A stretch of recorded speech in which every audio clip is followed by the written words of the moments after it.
Chapter 414. I pledge my life to serve, sir. The Tulip Hall, where the conferring ceremony had already begun, echoed with excited, uplifted, and trembling roars. 5 Earth Knights, who had accumulated enough military merits, held the medal symbolizing the title of Lord Knight. Hot tears overflowed from the corners of their eyes. The efforts of several generations had finally been realized in their generation. They were filled with glory and incomparable pride. Back in the day, the ancestors of the Tulip family were also commoners. Even earlier than that, their ancestors were serfs of an unknown country. Their great-great-grandfather, who was born with divine strength, came back alive from the battlefield and was conferred the title of Lord Knight, a hereditary title. Since then, the family grew stronger step by step and became the present Count family. The Lord Knight was a new starting point for the evolution of the aristocracy. Although the road ahead was not smooth and they could die on the battlefield at any time, there was already a clear path. The son would inherit his father's career and forge ahead. The 5 new Lord Knights solemnly performed the standard knight's loyalty ceremony to the Count sitting in the main seat. The Count calmly accepted it.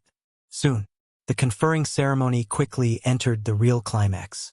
The Count's retainer knight, holding the metal stick symbolizing power and the Viscount medal symbolizing glory, walked into the hall and stood aside. There was also a retainer knight holding Lee William's sword. The Count stood up from his seat. He took 2 steps and said in a deep voice, "My son and my follower, List Tulip, I will repay courage with glory, loyalty with love, and betrayal with revenge. Witness the glory of the knight."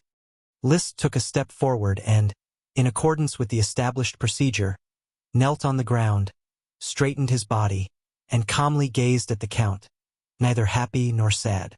The retainer knight handed over the sword, and the Count picked it up.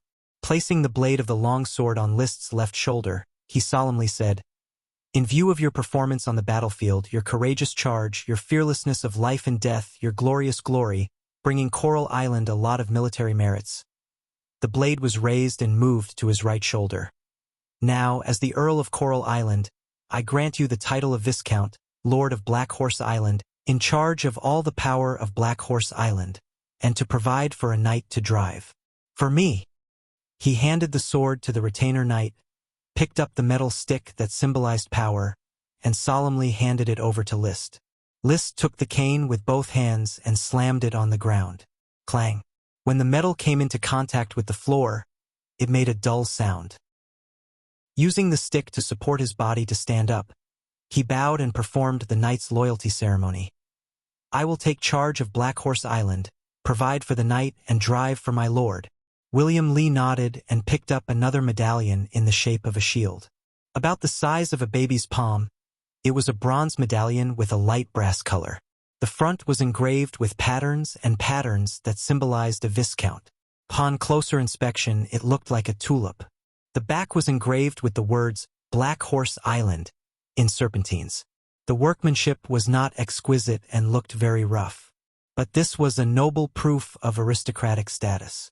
"From now on, you will walk on the ground as a Viscount. Civilians will kneel when they see you, and colleagues will call you by your title. And I, your Lord Lee William Tulip, will call your name, List Tulip." The Earl hung the Viscount medal on his chest. Immediately, the nobles around the hall shouted in unison, "Viscount List!" Then the knight without a title bowed and shouted, "Sir Viscount!"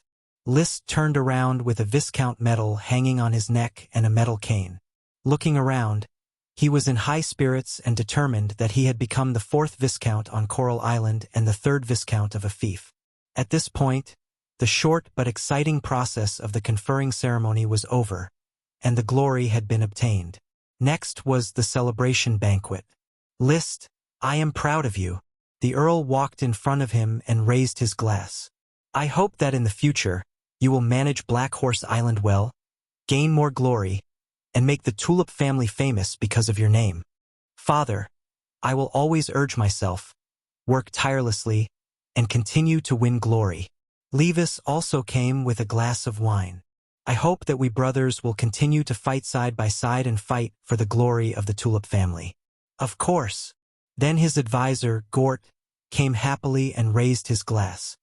To my lord, the glory of the Tulip family, and the ruler of Black Horse Island, List, I offer my most loyal tribute. Marcus and others came and toasted List. Drinking the flower wine, List decided to open his arms and refuse no one tonight. I am with you. I am proud of you, my young man. Madame Penelope hugged List and sent her grandmother's blessing early in the morning as he prepared to leave. Thank you, grandmother. Lavera also gave him a hug. Well done, my dear brother. You always surprise us. Madame Marie and Lytton also came to say goodbye, at least on the surface, and he responded with a warm smile. Then he listened to the Earl's gratified smile. When the palace's envoys arrive, I will have advisor Jacob accompany the envoys to measure Black Horse Island. This is your territory. In the future, run it properly. If there are difficulties, ask the family for help. I know, Father. Build Black Horse Island as soon as possible, and your castle, I hope to have a room in it. Grandmother, you, Madame Marie, Levis, Lavera, and Lytton will all have a room in my castle. You are welcome to come to Black Horse Island at any time. The Earl patted List on the shoulder and looked at his son, who was much taller than himself, with an obvious smile. Go, I know you are thinking about Black Horse Island. List nodded, turned over on the chocobo Loki, and was ready to set off. At this time, Madame Penelope suddenly shouted, Oh, young man, wait a minute. I have another potted plant for you. Young knight, blessed by the glory of the night, it may bring you good luck. Saying that, her maid struggled to hold a potted tree half the height of a person. There were also a few purple-red oval fruits hanging on the tree. List felt helpless about his grandmother's habit of gifting him potted plants. After all, not every potted plant could breed a sprite worm. But he still smiled and asked the retainer knight to carry the potted plants to the carriage. Then the team set off, walking on the ground of Coral Island as the Viscount of Black Horse Island. Now, throughout Coral City, everyone knows that the new Viscount has been named. The name list is no longer passed down by word of mouth as the second son of the Tulip family, but the Viscount of Black Horse Island. The chocobo was very stable on his back, and he could summon smoke missions at will. The smoke rose and formed a large section of serpentines. At first glance, it seemed that the mission was not yet completed, but List looked closely and found that the mission was completed. It was just that the reward was somewhat jaw-dropping. Chapter 4:15. 5 Sprite Worms. List almost exclaimed. He was already surprised enough when he was rewarded with 3 rubber worms and 4 snake blood fruit sprite worms. However, he was unexpectedly rewarded with 5 sprite worms at once, and the point was that these 5 sprite worms were different. The day before yesterday, I was complaining that I hadn't harvested a sprite worm for more than a month, and now I have received such a concentrated surprise. The smokegrass sprite worm must be in the smokegrass field. It is easy to find. The green tea tree sprite must be one of the 3 green tea trees. The fig sprite worm, Flower Town and Black Horse Island don't seem to have figs. By the way, grandmother just gave me a potted plant. Does it look like a fig? He quickly went around to the carriage and told the retainer knight, Open the carriage door and let me see the potted plant. After the carriage door opened, in the vision of the magic eye, the potted plant had a magic reaction. On one of the purple-red fruits, there were obvious signs of red magic convergence. Take care of this potted plant. Don't break a leaf. Yes, sir. Looking away from the fig potted plant, List suddenly didn't know how to describe it. He just complained that his grandmother always liked to give potted plants to people. It didn't make sense at all. He didn't expect this to be the second potted plant with sprite worms that she gave away. It seems that I have to go to grandmother's balcony often to see if there will be a 3rd sprite worm. He was in a good mood. He had just been conferred the title of nobility, and here came 5 sprite worms to celebrate. In this way, the whereabouts of the fig worm, the smokegrass worm, and the green tea worm have been determined. Only the blackberry worm and the pea worm are left. Blackberries are very common wild shrubs on Coral Island, and they are also wild fruits that civilians can often eat, like raspberries and mulberries, with a sour and sweet taste. He didn't know if it was because there were too many wild blackberries, but no civilians chose to grow blackberries. Mrs. Abby, on the other hand, made a pie called blackberry pancake, which is a pancake sprinkled with blackberries. The taste is just passable. There are a lot of wild blackberries in Flower Town and Black Horse Island. If no one provides clues, it will be difficult to find the blackberry worm. List frowned, and then thought about the other pea worm.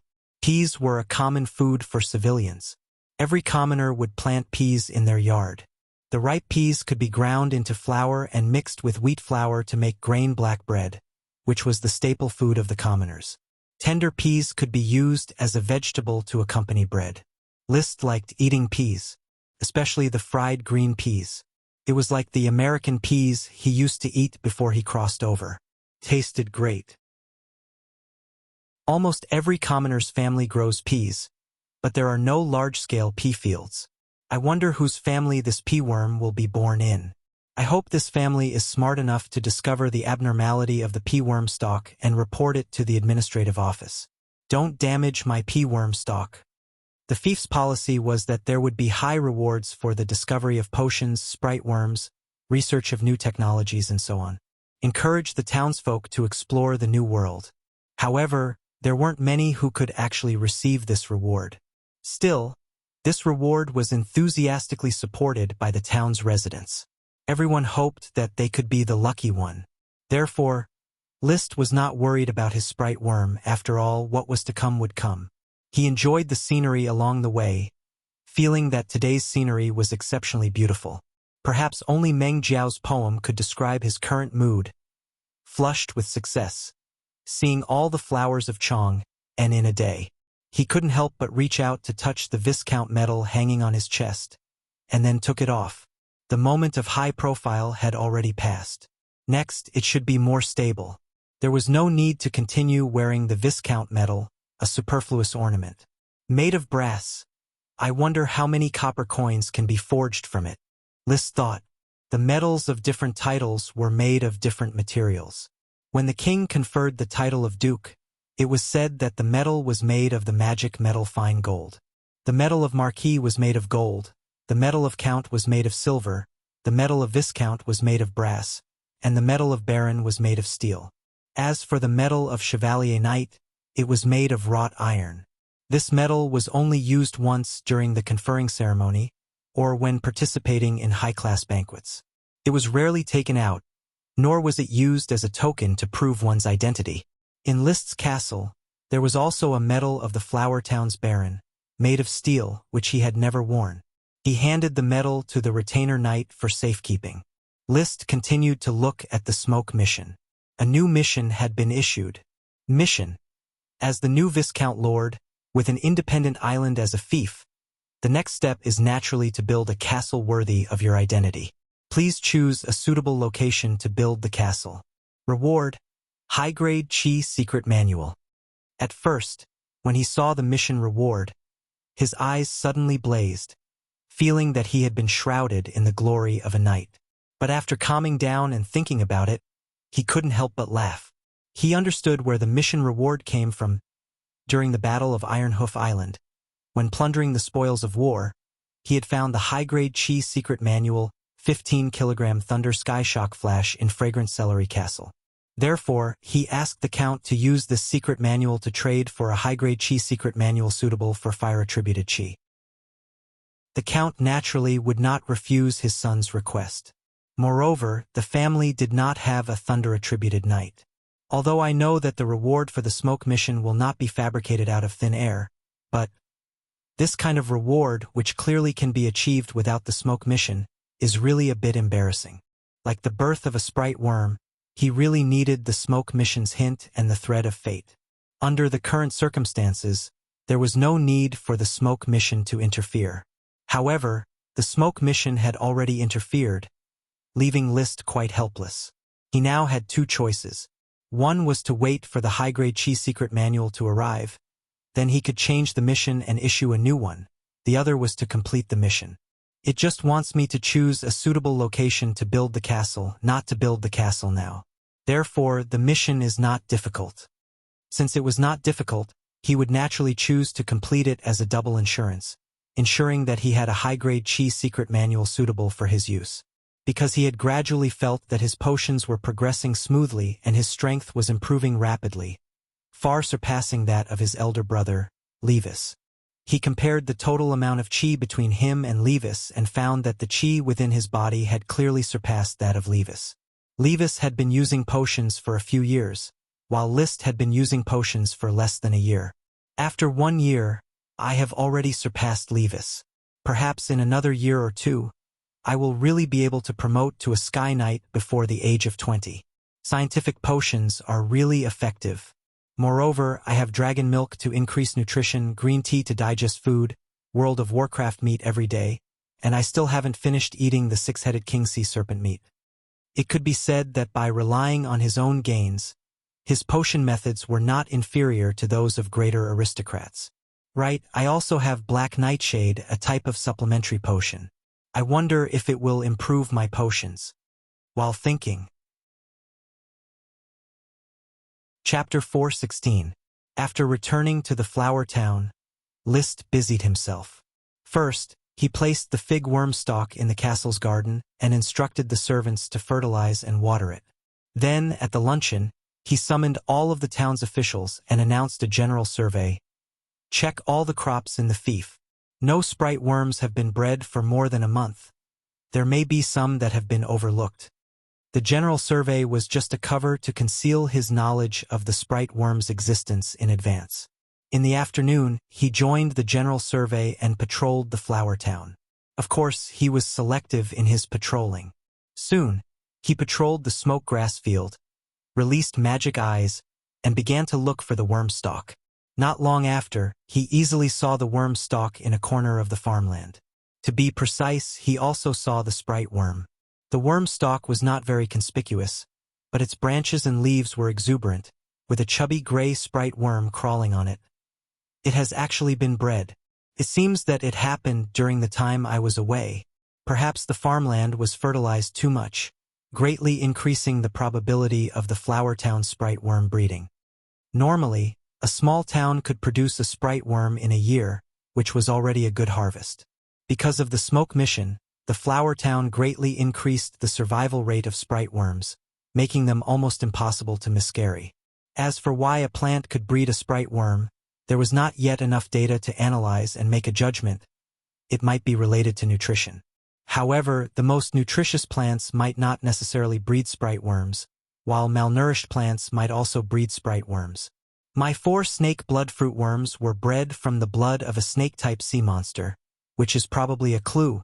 Unfortunately, I still don't understand what conditions trigger the breeding of sprite worms. Magic power radiation, nutritional stimulation, or genetic mutation. A thought flashed by. He had already taken out jade powder and sprinkled it on the leaves of the smokegrass worm stalk, attracting the smokegrass worm. Watching the smokegrass worm energetically lick the jade powder, he stretched out the finger smeared with the jade powder. Then it was bitten. It was not very painful, nor was it bleeding. The next moment, a telepathic contract was established, and he could already feel the little fellow's vague emotions. It was happy because it ate the jade powder. Pack it up. List picked up the smokegrass worm and gave it to the retainer knight to put in a jade box. Rome, protect this smokegrass worm stalk. Yes, sir. Rome responded with a very excited expression. Flower Town is really a place of night glory. Sir is born to be a night glory.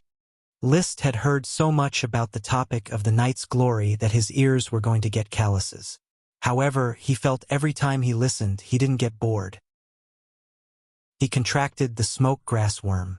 The blackberry worm and pea worm could only wait for now. The worm stalk's distribution range was too wide, and there was no way to find it. They could only wait patiently for the reports from the civilians. He planned to sail to Black Horse Island tomorrow to complete the smoke mission and contract the green tea bug. He had not left the smoke grass field.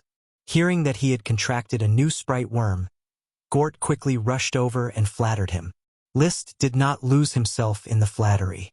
He still kept a clear head and casually asked, "Consultant Gort, how do you deal with the smoke grass in the town? It's mainly used to be dried and stacked in an open space, then wrapped in wheat straw. is not very useful normally. Smoke grass was extremely smelly. It might be effective against World of Warcraft and wild beasts. Now that the Flower Town had razed the Thorns Ridge to the ground, let alone World of Warcraft, there were not even a few stray cats to be seen. Therefore, the smoke grass was basically useless. The hay that had been harvested was piled in the clearing and left to rot. But, even if the smoke grasses were really useless, List would not cut them down because they were the only good thing that could attract the invisible dragon. Rationally, he concluded that the possibility of the invisible dragon returning to the Flower Town was very small. However, inwardly, he was still looking forward to the day when the invisible dragon would recall the smell of the smoke grass and return. At that time, the smoke grass still has its value. Don't slack off when it comes to planting. Now that we have the smoke grass worm, we'll maintain an area of 100 mu. Also, arrange for people to study the use of the smoke grass. Don't ignore it just because it smells bad. List pondered for a moment and said, I'll give you an idea. Sir, please instruct us. If the smoke grass can smoke away World of Warcraft, then have you ever considered diluting and reducing its smell so that people can't smell it, yet it can drive away mosquitoes? He thought of a plant on Earth, mugwort. During the Dragon Boat Festival, people would hang mugwort on their doorsteps. Normally, many people would burn mugwort to drive away mosquitoes, or crush it into powder to fill pillows and sachets. The moxa sticks used in acupuncture were also made of mugwort. There was probably no mugwort in this world. Therefore, List wondered whether the smoke grass would have the same effect. You can start your research from this aspect. In short, you have to think about the possibilities of these plants. Gort flattered, Sir, you always have a genius idea. I will arrange for the serfs to study whether the smoke grass can drive away mosquitoes as soon as possible. When List gave him an idea, List would only think about it. He had no intention of using his brain at all. Without experiencing the baptism of the Industrial Revolution, human thinking would only be limited to the established rules and regulations.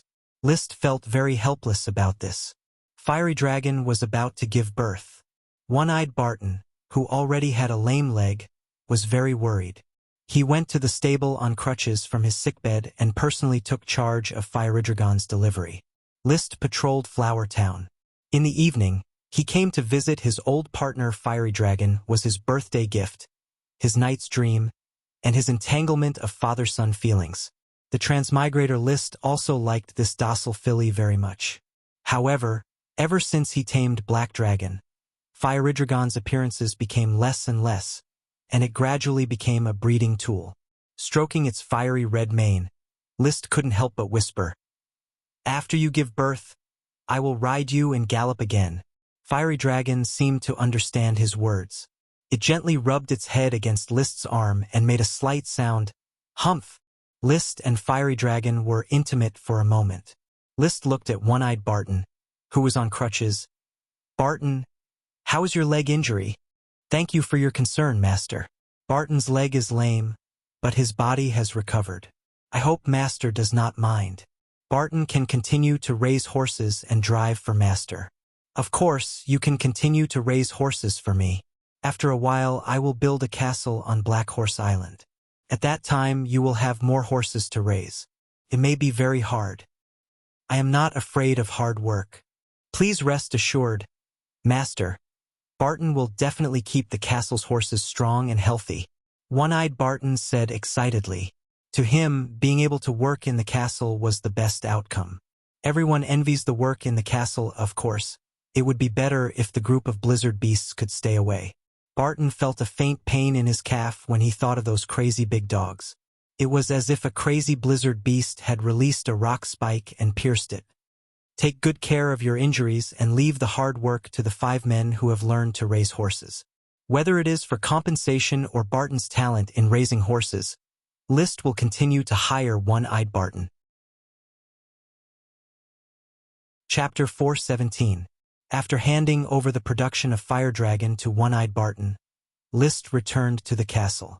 Before eating, he took the time to play the piano again. The impulse of being the king of piano has probably subsided, but he still likes to play the piano. Listening to music purifies the mind.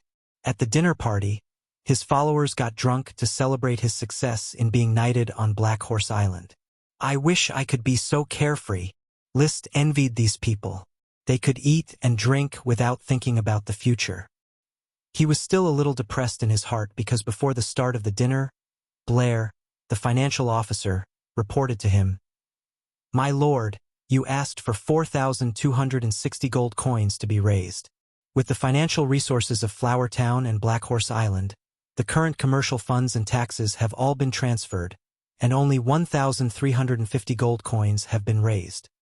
If the remaining gold coins are mortgaged with the future proceeds of Flower Brew, how long will it take to withdraw enough gold coins from Tulip Castle? I have calculated that the current production scale and market sales of Flower Brew are only partially spread on Coral Island and Red Crab Island. Golden Island is still under negotiation. The monthly share is about 600 gold coins. It will take about 6 months to withdraw enough gold coins. Then mortgage it. But my lord, if the future proceeds of Flower Brew are mortgaged, the construction of the territory for the next 6 months will immediately be in trouble. We do not have enough financial resources to support the construction of Black Horse Island. We can't maintain it only by the proceeds of flower soap, carpentry workshop, and black tulip." Blair said helplessly. Flower Town's foundation was still too thin, and List was bent on rapid development, leading to the collapse of the capital chain.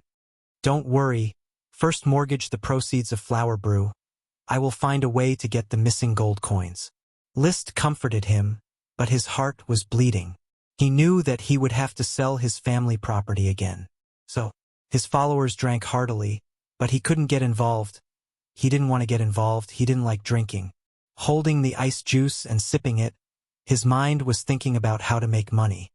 Flower Town is obviously rich in products and a large number of elves are promoting production. But it still can't keep up with my consumption. It's the most profitable potion, but it's only enough for me to take it myself. It's really hard to raise an elite Earth Knight of the potion style. In this world, as long as one had enough to eat and had a decent aptitude, one could basically cultivate to become an Earth Knight. However, not everyone could afford the elite Earth Knight who insisted on taking drugs every day. Black Horse Island has not yet been developed. At present, List's income comes from Flower Town. That is, with the help of the smoke mission, coupled with the development of flower wine, flower soap and other products with the power of a small town, he was able to continue to take pills and cultivate. Gold coins were the biggest obstacle to a knight's progress. Otherwise, we can sell rubber. Black Horse Island hasn't been developed and doesn't need too much rubber. Such a good product, Tulip Castle should need it. Can be sold for a good price. After magic potions and ironwood, the most important agricultural product in the territory was the all-purpose rubber. Of course, the milk of dragon-type cows was also an important product, but it was not suitable for public consumption and was suitable for internal supply. In fact, he could also sell the inventory of mithril, jade, and crystals, but these were consumable resources, easy to sell but difficult to obtain, so he was reluctant to sell them. So it's decided, sell rubber. After the dinner, he went to the Seaview Villa. Achi hardly went swimming these 2 days. She was seriously reading notes and studying magic, almost fascinated by it. This made List feel like he had been left out in the cold. "Brother." Achi feels that she will soon be able to understand the key information and break through to become a great magician. She is helping her brother sail. Fortunately, she was just too involved in magic research and did not really neglect List. It's necessary to work hard, but don't stay up too late. More relaxation can make your brain clearer and more efficient than burying yourself in magic books all day. Well, Achi understands. Having said that, her eyes still couldn't leave the magic books. List stopped bothering her and began to tease Nami. The mangrove elf did not feed the ducks on Mangrove Island today, but stayed with Achi in the Seaview Villa. Chirp. Nami sat at the table, holding an apple in her hand.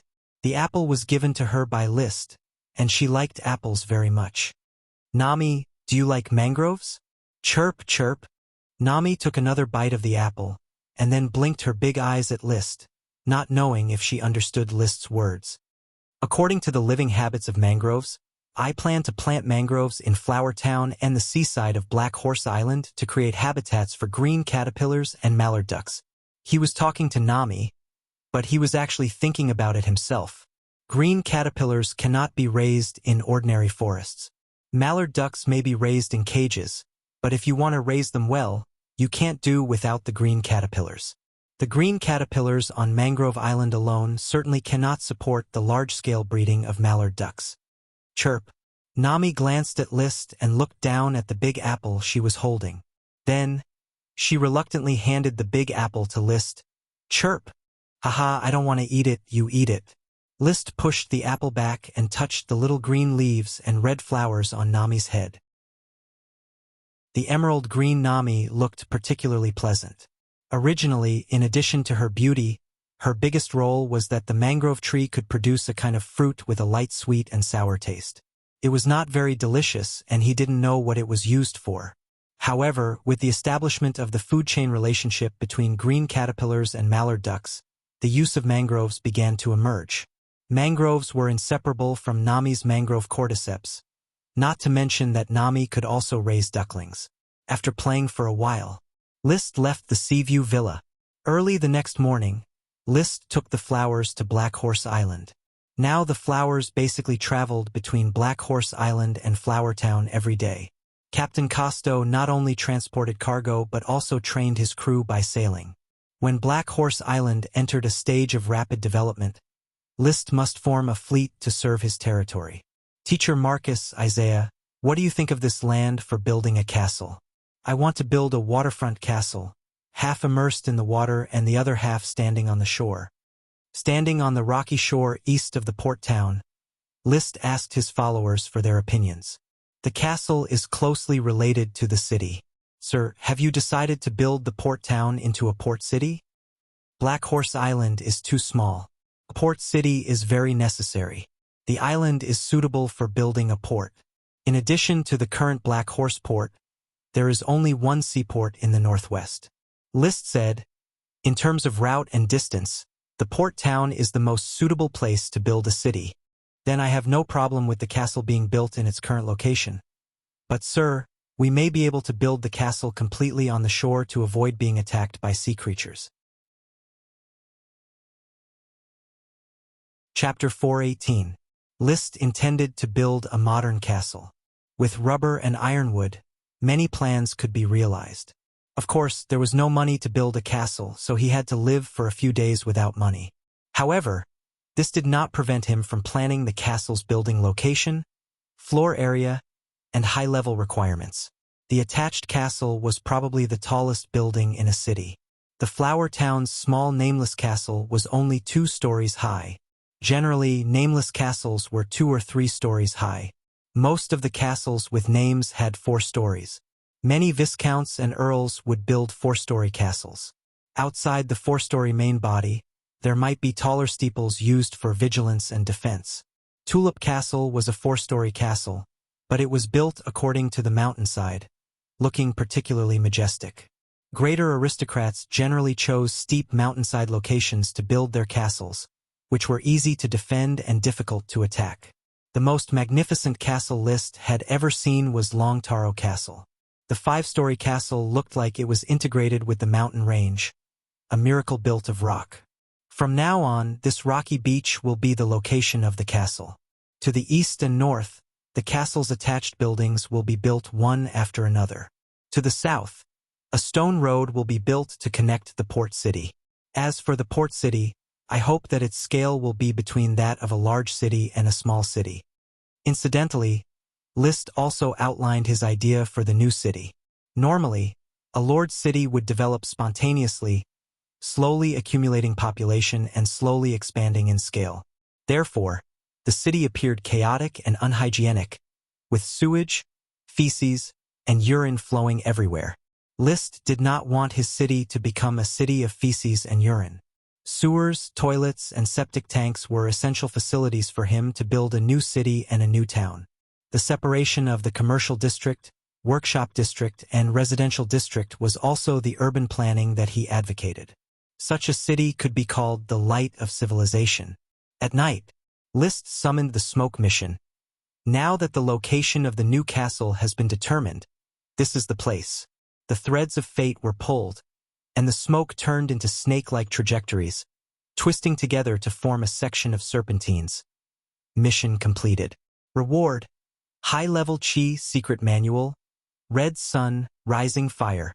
The high-level Qi secret manual had arrived and was probably stored in Tulip Castle. He immediately paid attention to the new mission. Mission: the crystal craftsman Brad has lost his job. All the volcanic glass in the town's inventory has been carved into utensils. His crystal workshop is completely idle. As the Lord, you should solve his job problem. Reward: mutated corn grass.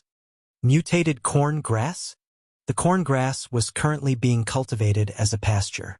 The scale of cultivation was very large, reaching an area of 300 mu. They were often harvested as fodder for the black blood horses and dragon breed cows to provide them with more nutrition. List's heart skipped a beat. The mutated corn grass is developing in the direction of potions? Or should I say corn?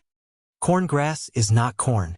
According to the species classification on Earth, corn was domesticated from wild corn grass by humans 10,000 years ago.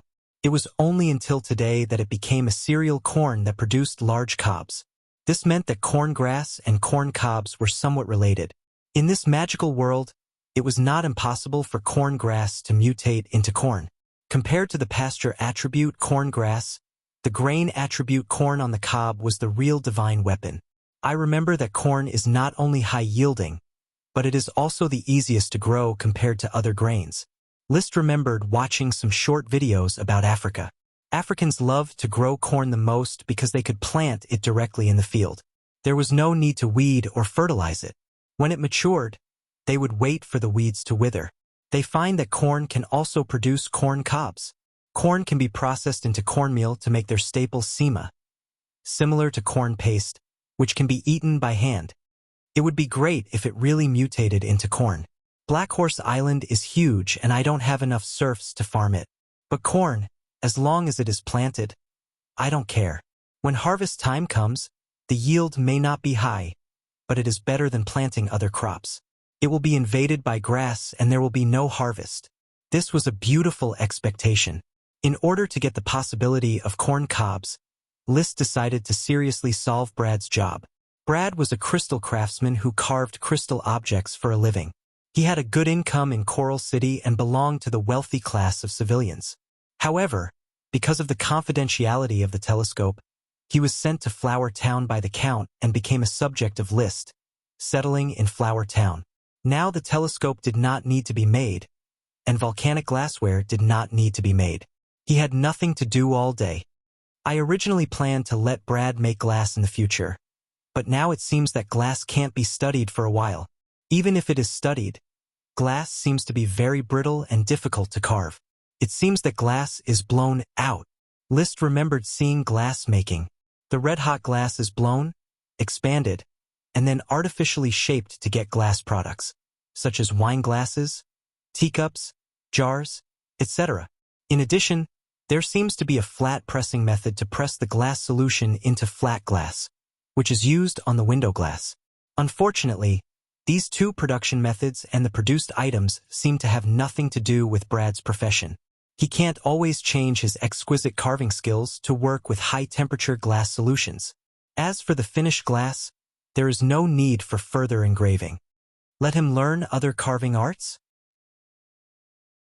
List thought again, but he quickly rejected it. Craftsmen were basically inherited from generation to generation. It would be very difficult for Brad to change to other carving. His thinking has become rigid. When he was asked to carve volcanic glass, it was obvious that he was very reluctant. Moreover, the craft of crystal carving also needs to be constantly practiced to preserve. I'll just take out another batch of crystals and let him keep working. Anyway, when the castle is built, a lot of crystal products will be needed to decorate it. When this batch of crystal carving is finished, it's almost time to mine new volcanic glass, which will keep him busy. The 5 recovered dragon bones are still waiting for me to save them. He made a decision. He can sleep in peace.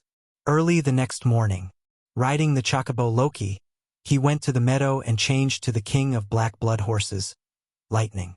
In fact, he no longer needs this ordinary dragon horse mount, but in order to show that the Lord and his followers are with the knight, he still needs a horse. Even the Sapphire Grand Duke has a blue blood horse mount, often charging with his knight. Lightning is the link between List and the knight.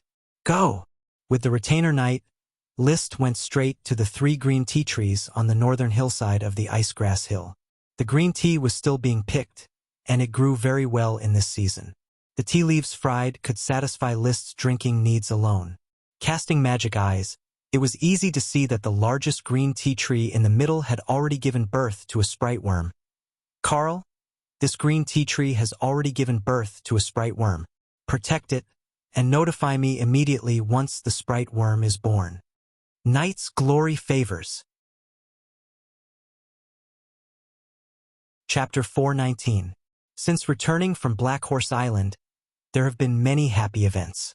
First, a civilian found that the peas they planted were growing bigger and bigger. They reported it to the administrative office, and List then identified it as a breeding pea worm. Then the patrol found a large blackberry vine in a blackberry bush in the wild, which was also identified by List as a cordyceps. So far, the reward of the last smoke mission, the smokegrass worm, has been contracted, and the fig worm, blackberry worm, pea worm, and green tea worm have all been confirmed as cordyceps. Immediately after, the news was brought by the messenger knight from Tulip Castle. Sir Viscount, Sir Meopel of Red Crab Island Longtaro Castle has visited Tulip Castle, and the Count has asked you to receive him. Cousin is here? List was surprised, but he immediately nodded to express his understanding. Sir Meopel visited the Tulip Castle. Did he mention the reason? I don't know yet, Sir Viscount. Okay. Go take a break and have a glass of juice. Thank you, Sir Viscount. It was already evening. List did not immediately go to Tulip Castle. He was going to go tomorrow. As for why Meopel came, List did not guess. He would know tomorrow anyway. In the evening, he habitually visited the siren Chi. Now Chi may break through to become a water mage at any time. Unfortunately, he did not see Chi at the Seascape Villa tonight. There was no response from blowing the horn. I don't know where Chi swam to. Forget it. Let's go back. Since he did not see Chi, he could only go back. Only when he returned to the castle did he know that Elksun Truth had arrived. Sir Viscount, I have not been able to come to Flower Town in time to congratulate you. Mr. Elksun, long time no see. List motioned for Elksun to sit down. I have been back for a few days, but I haven't seen your magic books. I am a little worried. I went to the outer island and contacted the mages I knew before to find new magic and magic books. This time I brought a carriage full of magic books and 7 new casting schemes. Elksun said excitedly, knowing that he could make a fortune again. The corner of List's mouth twitched. He was now so poor that he was about to sell his family's assets. He felt a dull pain in his flesh when he spent a large sum of money to buy magic books and spellcasting plans. But for Chi's future, and for Crazy's progress. In the end, he decided to buy these magic books and spellcasting plans. Fortunately, I still have a little money stashed away, enough to pay for this trip. List took out a total of 62 gold coins from the castle's purse. List didn't know where Elksun got the water magic waterfall, and ice magic eternal frozen ice, that can only be mastered by a great magician. Just these 2 magic books cost 40 gold coins. The waterfall was suitable for the future water archmage Chi to practice, and the everlasting ice was suitable for Crazy, who was proficient in ice magic. After the transaction was completed, Elksun did not immediately leave. Instead, he looked around mysteriously, and after confirming that the servant had left, he said, Lord Viscount, have you heard of the Dragon Soul? Dragon Soul? List shook his head. He had never heard of it. Elksun explained, legend has it that the soul of the dragon lives in the dragon's teeth. So the dragon tooth is the best weapon, but it is not the best weapon. There is also a legend that the soul of the dragon is extracted and poured into a special weapon to form the dragon soul, which is the best weapon. Is there such a thing? I also heard about it. Elksun smiled. Lord Viscount, I have talked to several magician friends on the outer island about the Battle of Ironhoof Island and know very little about it. I wonder if you can tell me some details. I will sum it up and tell you some information I know. List nodded. What details do you want to know? The battle between the Grand Duke and the Marquis Bull. This was not a secret, List said. The Marquis Bull became a very powerful lich, with blue flames all over his body, 2 or 3 times taller than the average person, holding a big sword with blue flames, very strong. Besieged by a group of Sky Knight, he still killed several Sky Knights and escaped from Fort Juniper. Unfortunately, he met the Grand Duke riding a dragon, slapped him back, pulled out something from his chest, and then was taken away. Elk Sun said, "So, the plan is half successful." "What plan?" "I wonder if Lord Viscount has heard of the Goat Assembly?" "I have heard of the Goat Assembly." The Marquis Bull carried out the dragon-slaying plan with the evil wizard of the Goat Assembly, but eventually failed and escaped. List glanced at Elk Sun, wondering what his expression was when he said, "Evil wizard." To his disappointment, Elk Sun didn't care about the title. "I heard that the Goat Assembly cooperated with the Marquis Bull in order to make a dragon soul. The Marquis Bull needs the power of the Sapphire Dragon to transform into a lich, and the Goat Assembly wants to steal the soul of the Sapphire Dragon." "Your magician friend told you that?" "Yes, those magicians often organize trade fairs to exchange casting materials needed by each other and often leak some information. I just went to buy magic books and casting programs and accidentally heard the news. I thought it might be useful to you, Lord Viscount." Regardless of whether the news was true or false, List still approved of Elkson's behavior. "This news is not very useful. The Marquis Bull and the Goat Assembly have been destroyed, and the Grand Duke's dragon is safe and sound. However, living in the countryside is really behind the news. In the future, when you search for magic books and casting programs, help me find out some valuable information." He then added, "I will pay you according to the value of the information. I am very willing to serve Lord Viscount." Elkson's eyes narrowed and he smiled happily. He had degenerated from a magician who worshipped the truth to a dealer who only wanted to make money. "By the way, Mr. Elkson, tell me more about the dragon soul." "In fact, I don't know much. My peers are always mysterious. They say half and leave half, or they know a little and add a little on their own. They think that the Grand Duke's dragon has been taken away and that the magicians of the Goat Assembly have taken the dragon soul to make the dragon soul. As for what the dragon soul looks like, no one knows. In fact, not only the dragon soul but also the dragon teeth. These are just legends. The best weapon that List knew existed was a great elf weapon. A magic weapon soaked in the blood of the great elf, the sword of the Sapphire Grand Duke. The name of the sword was called the Howling Cage Sword. Chapter 420. It was unknown why a great elf soldier was called the Wailing Cage Sword, but its value was absolutely huge. After all, it needed to be soaked in the blood of a great elf. Even if it was an enemy great elf or an old great elf, it was still expensive. The weapon under the great elf soldier was the Dragon Bone Soldier, a weapon made of dragon bones. List suspected that the Marquis Bull's sword with blue flames was a Dragon Bone Soldier. It just so happened that the left foreleg of the Sapphire Dragon was broken, and a lot of its power was stolen by the Marquis Bull. The clues matched. Below it was the little elf soldier, then the gemstone weapon, then the magic equipment. The value of magic equipment depended on the value of the materials used to make it. If it was made of advanced World of Warcraft or even Super Warcraft materials, the value could definitely be comparable to the Dragon Bone Soldier. The weapons above the Great Elf Soldier were most likely the Dragon Tooth Soldier and the Dragon Bone Soldier. Now there was the Dragon Soul Soldier that Elkson told him. Maybe in the future, even the Elven King weapon will appear and become a legend. List thought. The Elven King was the evolution of the dragon spirit. Although it only existed in legends, no one knew its description, ability, and value. But it was not impossible to become a reality. As long as there was a possibility, it was possible to be killed, bled, and soaked in the weapon. He even thought, using the dragon tooth as the main material of the weapon, infusing it with the soul of the dragon, and then soaking it in the blood of the Elven King, would it become a supreme artifact? I really hope that one day I can create such a unique artifact, ride on the dragon, gallop across the continent, and explore the world. In this magic-filled world, there are countless hidden secrets waiting to be discovered. Of course, Liszt was still very weak, and his range of activities was limited to a few islands. He must be down to earth and develop step by step. One day, his ideals will be realized. Under the illumination of the crystal lamp, the study was bright. Liszt sliced open the covers of the magic books one by one. If he sliced open 100 book covers, he would obtain the bronze-level skin-slicing madman achievement. He had probably already become a gold-level skin-slicing madman. No. No. No. All right, I didn't find any battle or secret skills in this batch of magic books. I can sleep in peace. Liszt piled the books into a pile and planned to separate them into story and research types the next day.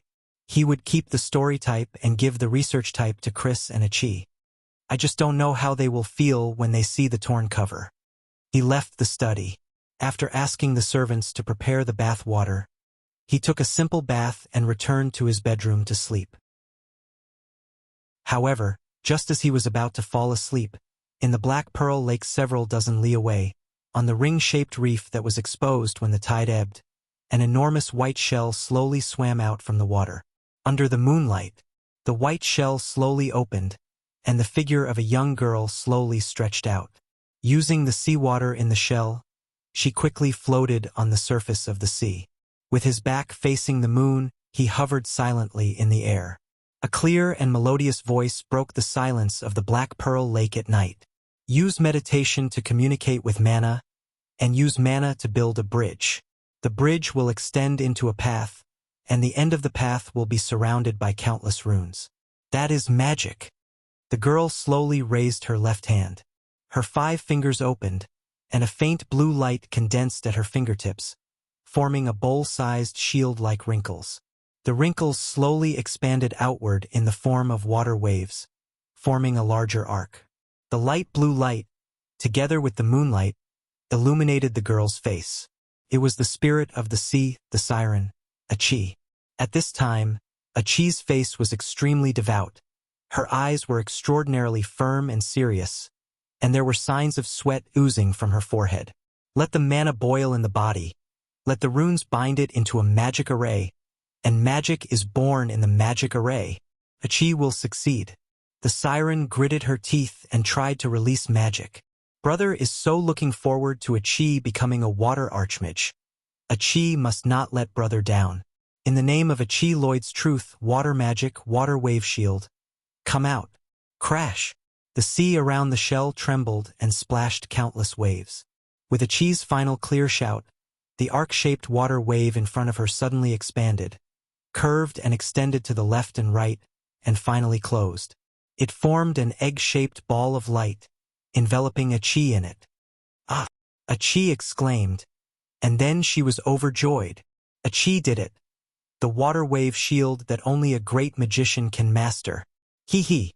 Achi has finally overcome the magician's cognitive barrier, completed a deep understanding of the magic array, and promoted to a great water magician. She sank from the surface of the sea into the sea, and the water wave shield surrounded her. It didn't require much magic to maintain, and the light eggshell could continue until the magic array that maintained it collapsed, which took about half an hour. Swimming quickly, she replaced the water wave shield halfway and returned to the Seaview Villa with the water wave shield. She wanted to tell Liszt the good news, but looking at the dark night sky, she suddenly thought that it was already after midnight. Oh, I can't share the joy with my brother. It's so annoying. Early the next morning, after Liszt finished walking the dog, Brad was already waiting in the castle. My lord, what can I do for you? I heard that you have nothing to do recently, so I will give you a task. I need to carve a set of exquisite crystal tableware to show the dignity of a viscount. I will have Mr. Carter take out the castle's crystal tableware for you to use as a reference. Be sure to carve this new set of tableware to perfection. Yes, my lord. Despite his complaints, Brad still respectfully received his new task in front of Liszt. The work that had troubled Brad was easily solved. This set of crystal tableware could last him for almost a month. After a month, he would be even busier when the volcanic glass was mined. After sending Brad away, List directly summoned the smoke mission. Mission completed. Reward: a variant type of corn grass.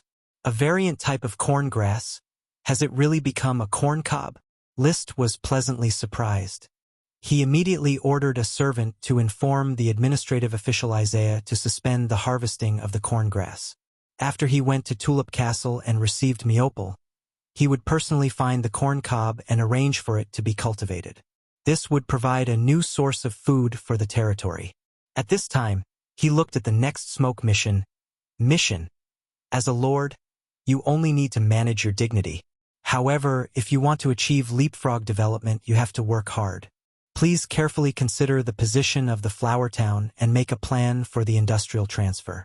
Reward: a variant type of corn grass.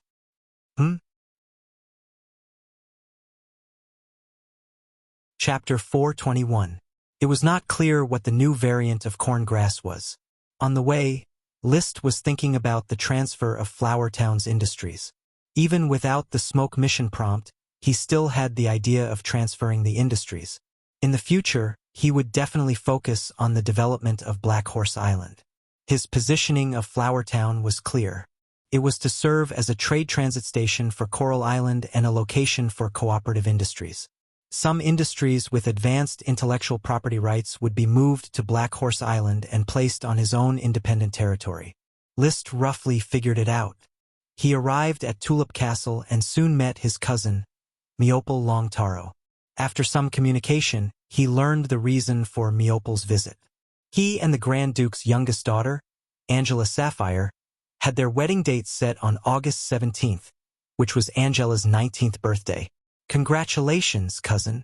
List gave his blessings. Meopal smiled. In fact, there is nothing to congratulate me on. It is not easy to live your current life after getting rid of your single status. That's true. After all, the other party is a little princess.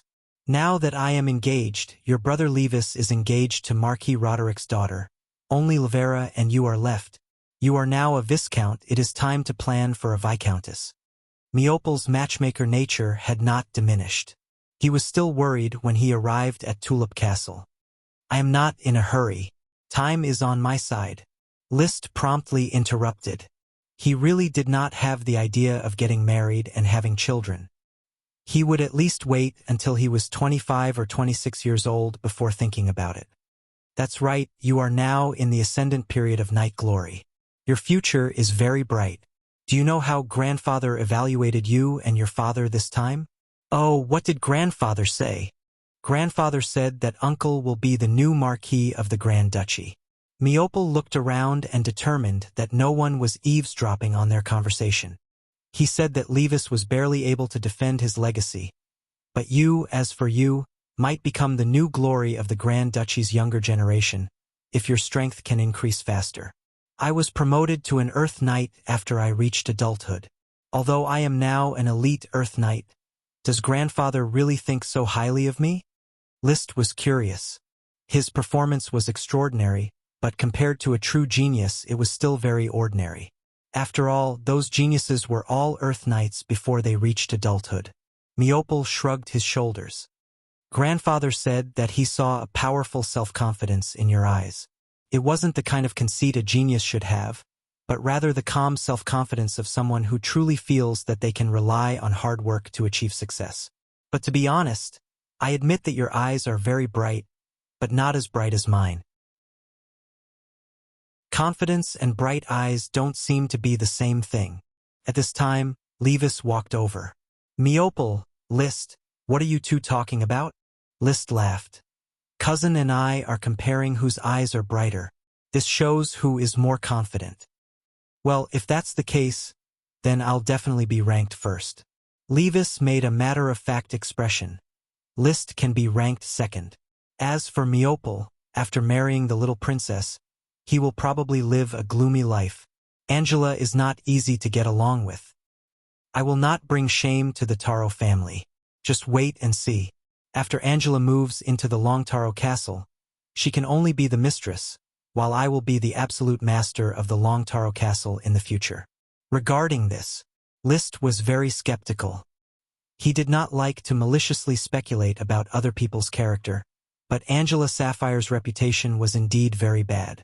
Looking at Meopel, who was still in the joy of marrying the princess, he silently prayed, "I hope that cousin Meopel's hat will not turn green." Meopel did not plan to stay in Tulip Castle for long. There were still many aristocrats that he needed to personally invite. Therefore, the next day, July 25th, he left Coral Island.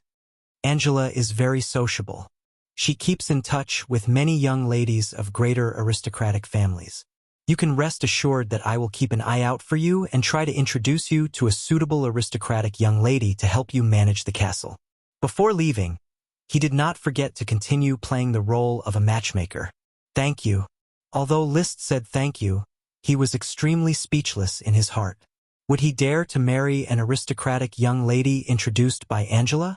Birds of a feather flock together. With Angela's open style, it was hard for the aristocratic young ladies who got along with her to believe that they were so conservative. After seeing Meopel off, Liszt soon received his smoke mission reward, the previous mission reward, the high-grade Chi secret manual Red Sun Rising Fire. This high-grade Chi secret manual was, in fact, brought by Meopel. The Count's so-called exchange of secret manuals was a transaction with the Longtaro castle. Don't bite off more than you can chew, Liszt. Keep this high-grade Chi secret manual well. After a few years, when you are promoted to a Sky Knight, you can study it. At this stage, what you need to do is to seriously strengthen your foundation. That's right. I have always wanted to ask, when did you promote to an elite Earth Knight? In the study, the Count asked Liszt alone. This secret could not be kept. It had probably been exposed during the Battle of Ironhoof Island. After all, his brave and fierce fighting style and powerful strength were not things that an ordinary Earth Knight could do. About a few months ago, Liszt replied in a very low-key manner, "After wiping out the Thorn's Ridge, I obtained a lot of World of Warcraft meat, which is enough for me to practice Chi. Moreover, I feel that my talent has already unfolded. Maybe I can surpass everyone in one go and be the first to become a Sky Knight." The Count opened his mouth. After a long time, he said, "Your talent is indeed different from that of ordinary people. A 17-year-old elite Earth Knight, 1 year earlier than your brother. Maybe you really have hope to be the first to be promoted to a Sky Knight, but I hope that there can be more communication between us, father and son." Liszt smiled awkwardly. Perhaps he was too cautious, and he was also full of vigilance towards the family of this body. In fact, he could have been a bit more willful. He could have put on an unreasonable attitude of, "I am talented." He wanted to do something to remedy it. He said, "Maybe I was holding back my anger. When I was a child, I couldn't compare to my brother and sister. Now, I want to surpass them and prove myself to become a Sky Knight faster, to prove that my talent is not worse than theirs. I understand. Maybe I put too much pressure on you in the past. Not only did I not help you, but I even suppressed your talent." The Count, guided by Liszt, began to look for the reason from himself. "Fortunately, you were in theft to the Flower Town. The poor environment allowed you to unleash your talent. When I came to the Flower Town, I really felt enlightened." Chapter 422. Liszt did not refute the Count's claim that the reason for his success was due to his and Melissa's noble bloodline. He had to give the other party some face. He changed the subject and said, "Father, what do you think about the sale of rubber? I tested the rubber you provided yesterday. It is indeed an extraordinary item. It is more impressive and more versatile than glutinous rice juice." The Count pondered a little, then said, "Tulip Castle gained a lot of supplies in the Battle of Ironhoof Island. It is not highly dependent on gold coins. I can buy a batch of rubber to relieve your pressure. Rubber is a specialty of Black Horse Island. The output is not high, and cutting rubber causes great damage to the rubber tree, so the price will not be cheap." "Is it more expensive than glutinous rice?" "Glutinous rice is a kind of grain that can be eaten, but glutinous rice juice is more useful for watering the castle. The Marquis of Leather Island, Ramirez White glutinous rice, relied on glutinous rice to build his family. I think it must be more expensive than glutinous rice because rubber can also be used to build a city. The quality of the city is no worse than glutinous rice juice. In terms of speed, hardness, adhesion, etc., it is slightly better than glutinous rice juice. But rubber can not only be used to build a city, but it can also be used to bond any object, build a ship, repair armor, everything can be used. Liszt would not have taken out such a treasure if he was not really short of money. The Count looked at Liszt and asked puzzledly, "How many good things are hidden on your Black Horse Island?" "Well, there are indeed some specialties."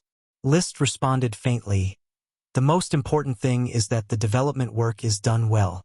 Take the rubber of the rubber tree, for example.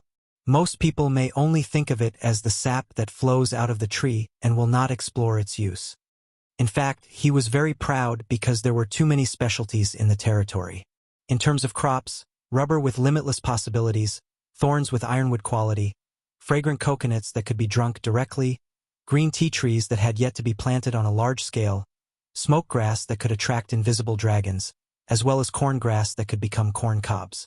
In terms of potions, there was the black tulip, the symbol of the territory's flag, the flame mushroom and ice flame mushroom that were grown from the mushrooms, the fast-growing thorns potion, and the black nightshade that had just started to be cultivated on a large scale. In terms of breeding, the caterpillar and the mallard duck will become a major specialty. The black pearl giant clam is also a good specialty. Needless to say, the black blood horse is a precious specialty. The dragon cow is also a precious specialty. If the fertility problem can be solved, the blizzard beast should be regarded as a specialty. In terms of industry, the products of the Fire Dragon Brick Factory are specialties, such as slate, culverts, bricks, and other fired products under development, such as ceramics, glass, cement, lime, etc. Distilled liquor, flour brew, bath products, flour soap, and the future white paper, etc. In terms of delicacies, there was no need to mention them. The flower town had always been known as the source of Coral Island's delicacies. Countless delicacies began to spread from here. Other people yearned for a special product, but Liszt was distressed by the fact that he had too many special products. He couldn't develop them all, so he simply ignored many of them. So for now, Flower Town and Black Horse Island have so many special products, but he was still too poor to buy books. If you want to find good things, you first need the good things to actually exist. The Count took a deep breath and suppressed his jealousy of his son. "How many sprites do you have now?" "Well, this." Liszt pondered how to answer. The Count was dissatisfied. "Do you still need to hide it from me?" "I have 24 sprite worms, and 2 sprites. 2 sprites? One is Ella, you have seen her, and the other is a useless mangrove sprite," he said modestly. Nami was not useless now. Raising mallard ducks was inseparable from Nami's ability. The Count froze for a moment. Then he sighed. "I remember when I was in Theft, I only gave you 4 sprite worms. Later, because you found the black tulip, I rewarded you with a sprite worm. That is to say, you found 19 sprite worms yourself? There are also 2 sprites? The origin of sprite worms is rather complicated. Grandmother gave me 2 sprite worms in a potted plant. I contracted a barley worm outside the nameless castle of Main City. Father, you still remember the 6-headed sea serpent king, right? According to the records in a magic book, I watered 4 snake blood fruit worms with its blood." Liszt calculated. "Apart from these, there are not many sprite worms born in the territory, only 13, and Ella evolved from a thorn worm that you gave her. That is to say, the number of sprites bred by Flower Town and Black Horse Island itself is 13 sprite worms and 1 sprite. Do you think 13 is too little? Since I took over Coral Island, a total of more than 200 sprite worms have been born in 20 years of cultivation. More than a dozen sprite worms are born in a year." The Count tried to calm his emotions. "The point is, I have never found a wild sprite." Liszt wanted to say something to ease the atmosphere, but he was directly interrupted by the Count. "I used to think that Knight's Glory Favors was just an inspirational slogan. Now I believe that there is indeed a Knight's Glory, and it obviously favors you. You go back. Don't let down the knight's glory. I look forward to your future." He quickly sent List away and did not even intend to discuss the pricing of the rubber. When the door was closed, the study fell into silence. The Count leaned his body completely against the back of the chair. His eyes gradually cast to an unknown place in space and time, and whispered, "Melissa, your most worried son has grown to a full-fledged wing and can fly at any time. It's just that this kid has too many ideas. Marquis Merlin wrote to me that he was promoted to an elite Earth Knight last year." The voice fell into an ethereal state. After a while, he raised his voice a little. "From an ordinary Earth Knight to an elite Earth Knight, it only took half a year. His territory has several kinds of potions, and he also takes in a wizard who specializes in making potions. Our son, I am afraid, will perform better than I did when I was young. In fact, I should have kept a low profile and not provoked the Count." Riding on the back of the chocobo Loki, List shook his head and sighed as he recalled the scene of the Count on the verge of a crisis. "Forget it, tomorrow I will have Gort come over and have a good discussion with Levis and Frank, and strive to negotiate a suitable price to ease the territory's finances." The powerful properties of the rubber were obvious to all. He was not afraid of not being able to sell it. After returning to the territory, before he was ready to inspect the cornfields, he received a report from the administrative office. The serf old boar discovered that there was a very strange corn grass in his cornfield, with huge flower spikes growing out of the top of its head. Isaiah further explained, "Sir, we have no way to determine whether this corngrass is breeding corn grassworms or not. They look a bit abnormal, but there are too many of them, no less than 20 corn grass, all of which have huge flower spikes. It is unlikely that more than 20 sprite worms are being bred at the same time." Chapter 4:23. When he arrived at the cornfield, List saw the flowering corngrass. Sure enough, there was a large fluffy flower at the top of the one-man-tall corngrass.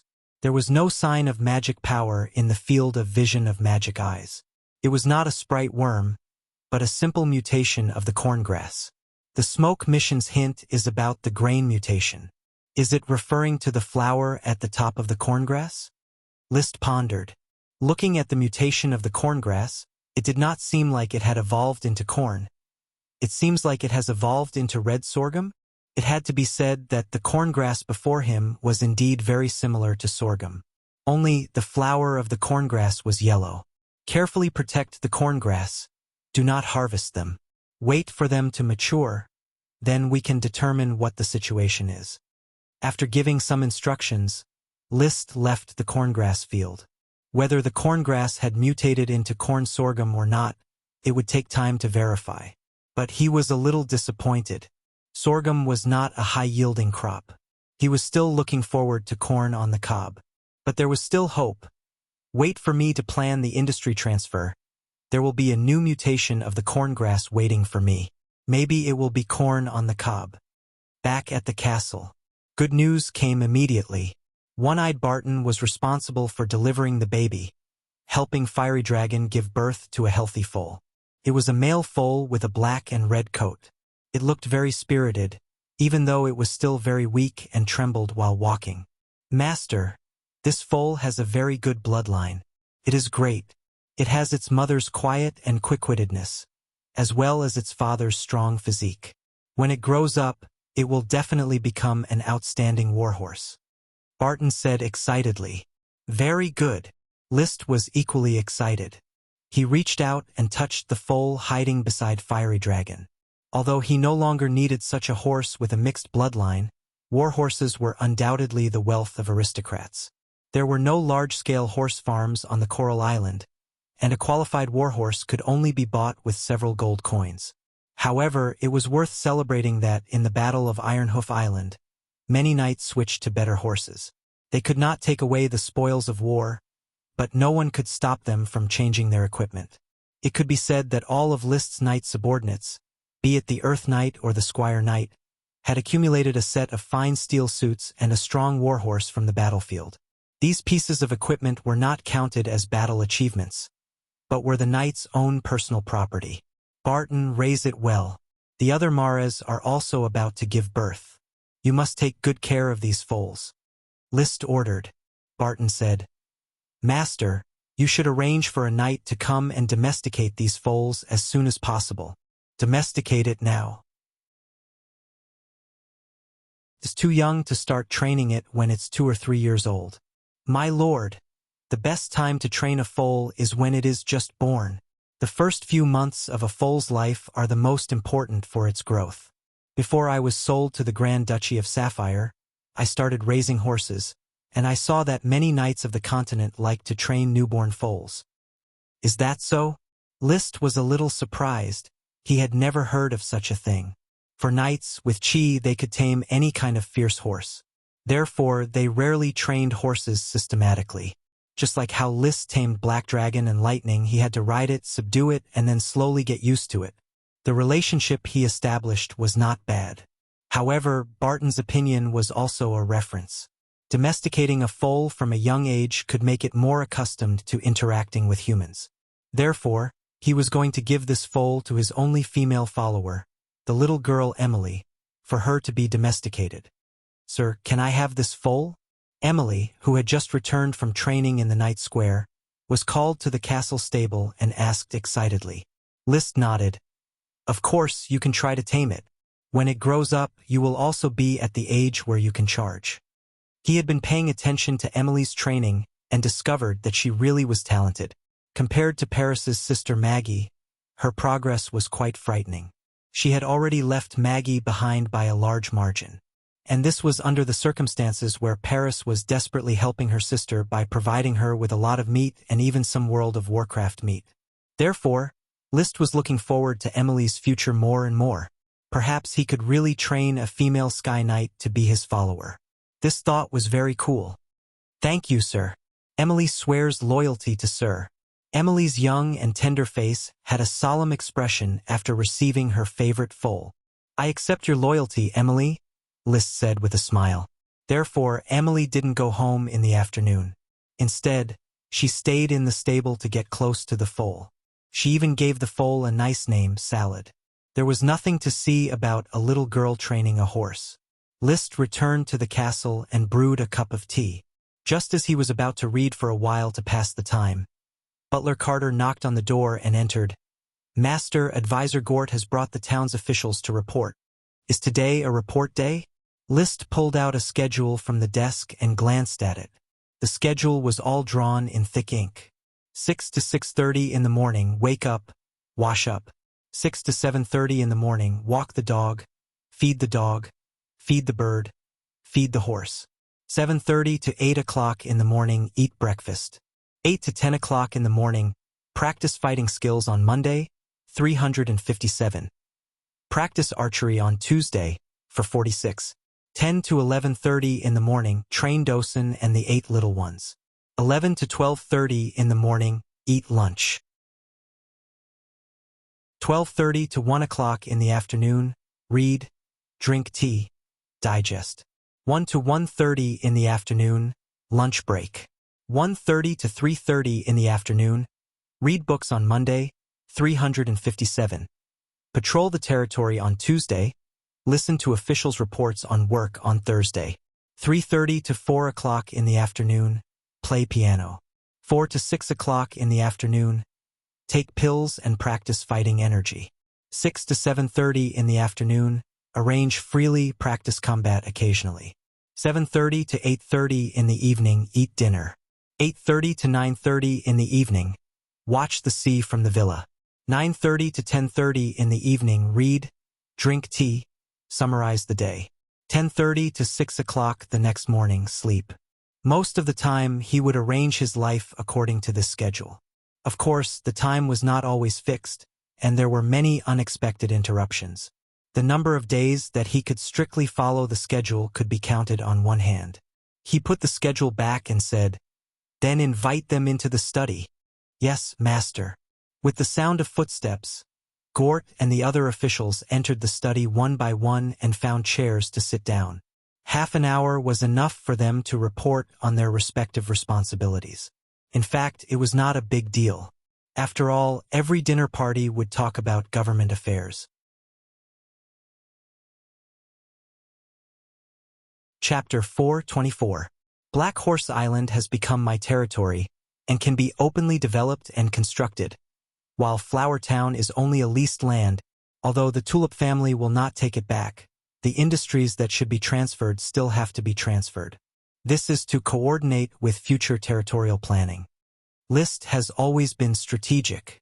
At present, there is only one new town planned for Black Horse Island, Port Town, but it is planned as a port city and will become the central city of Black Horse Island in the future. Of course, if Flower Town can develop, I don't mind building it into a trade city. If Flower Town only undertakes trade business, then there is no need to vigorously develop the planting industry here. Gort said, following List's tone. Isaiah added, the raw material production workshops should also be moved to Black Horse Island, and livestock, cattle and horses should be moved to Black Horse Island.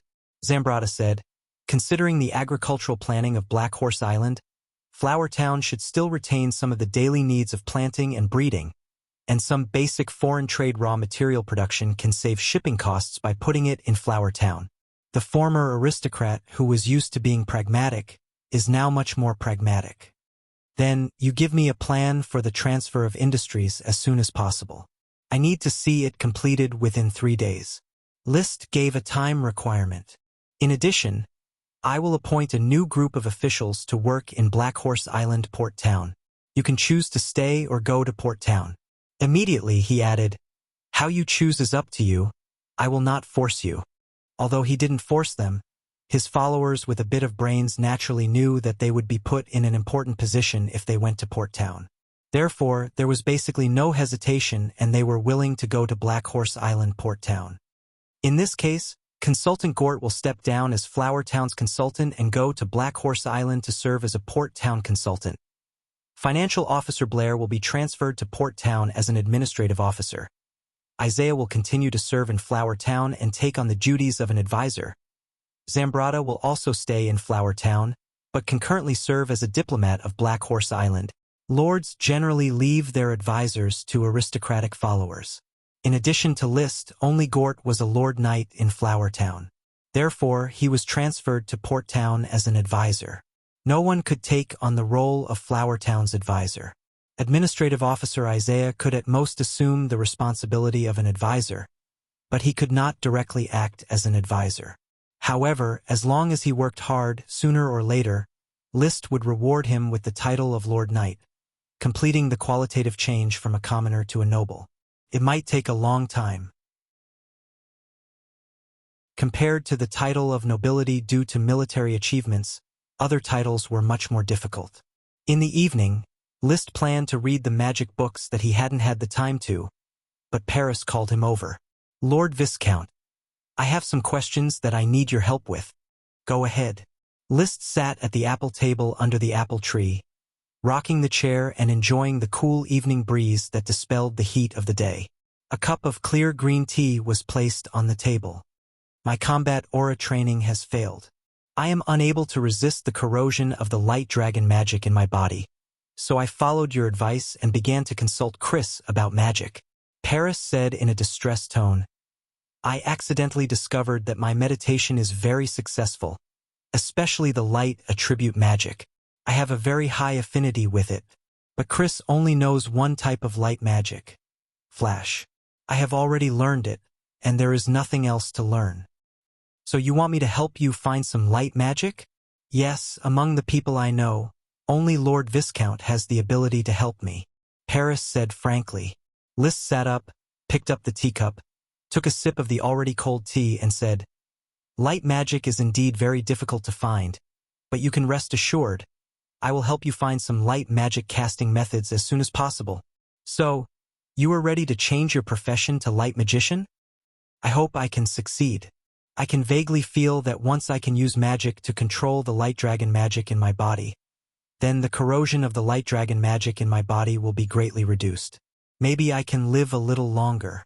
This is really exciting news, Paris. List clenched his fist and said with a sincere expression, No matter what, I will help you change your profession to a light magician. let you overcome the corrosion of the light dragon magic, and have free time to enjoy life like a normal person. Thank you. Is there a need to say thank you between us? List smiled. Paris and List looked at each other, and then her face flew into a blush. She turned her head unnaturally. Then I will leave everything to Lord Viscount. I still have things to do. I will leave first. She had already left. List was still recalling the amorous moment when Paris turned her head. It has to be said that this female black dragon gang has a pleasing dynamic beauty. However, his feelings for Paris stopped at appreciation, and he did not deliberately pursue more than that. He respected each other's spiritual independence. Often like this, there will be some taste of a confidant. Probably can be called a yellow-faced confidant. As for how the future feelings will change, he is not very clear, and there is not much direction. In fact, apart from the clear goal of riding a dragon, he is quite confused about what he wants, especially in terms of feelings to go with the flow. He had a heart attack. Athena Salmon's confession made him so upset that he almost lost control of himself. Dunico Hyacinth gave him a passionate night, which made him impulsively decide to marry her.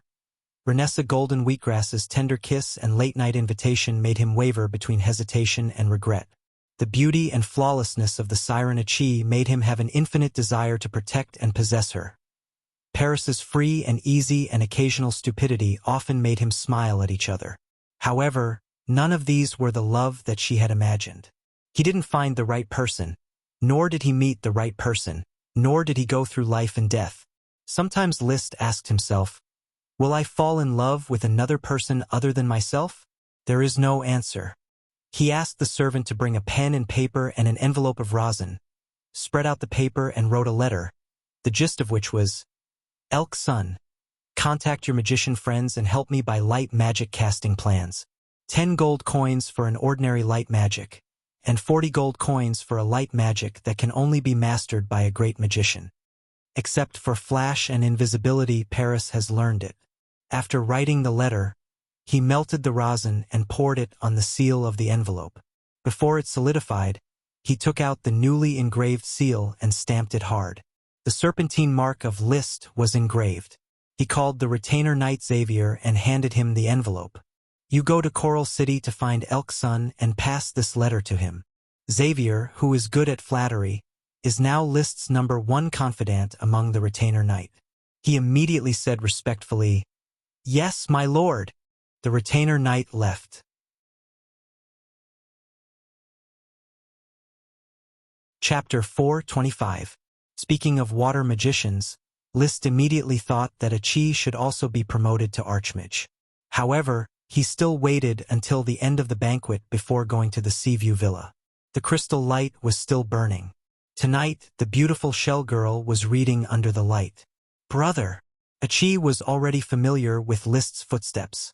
She didn't hide in the room, but waited for List's arrival in a reserved and excited manner. You're here.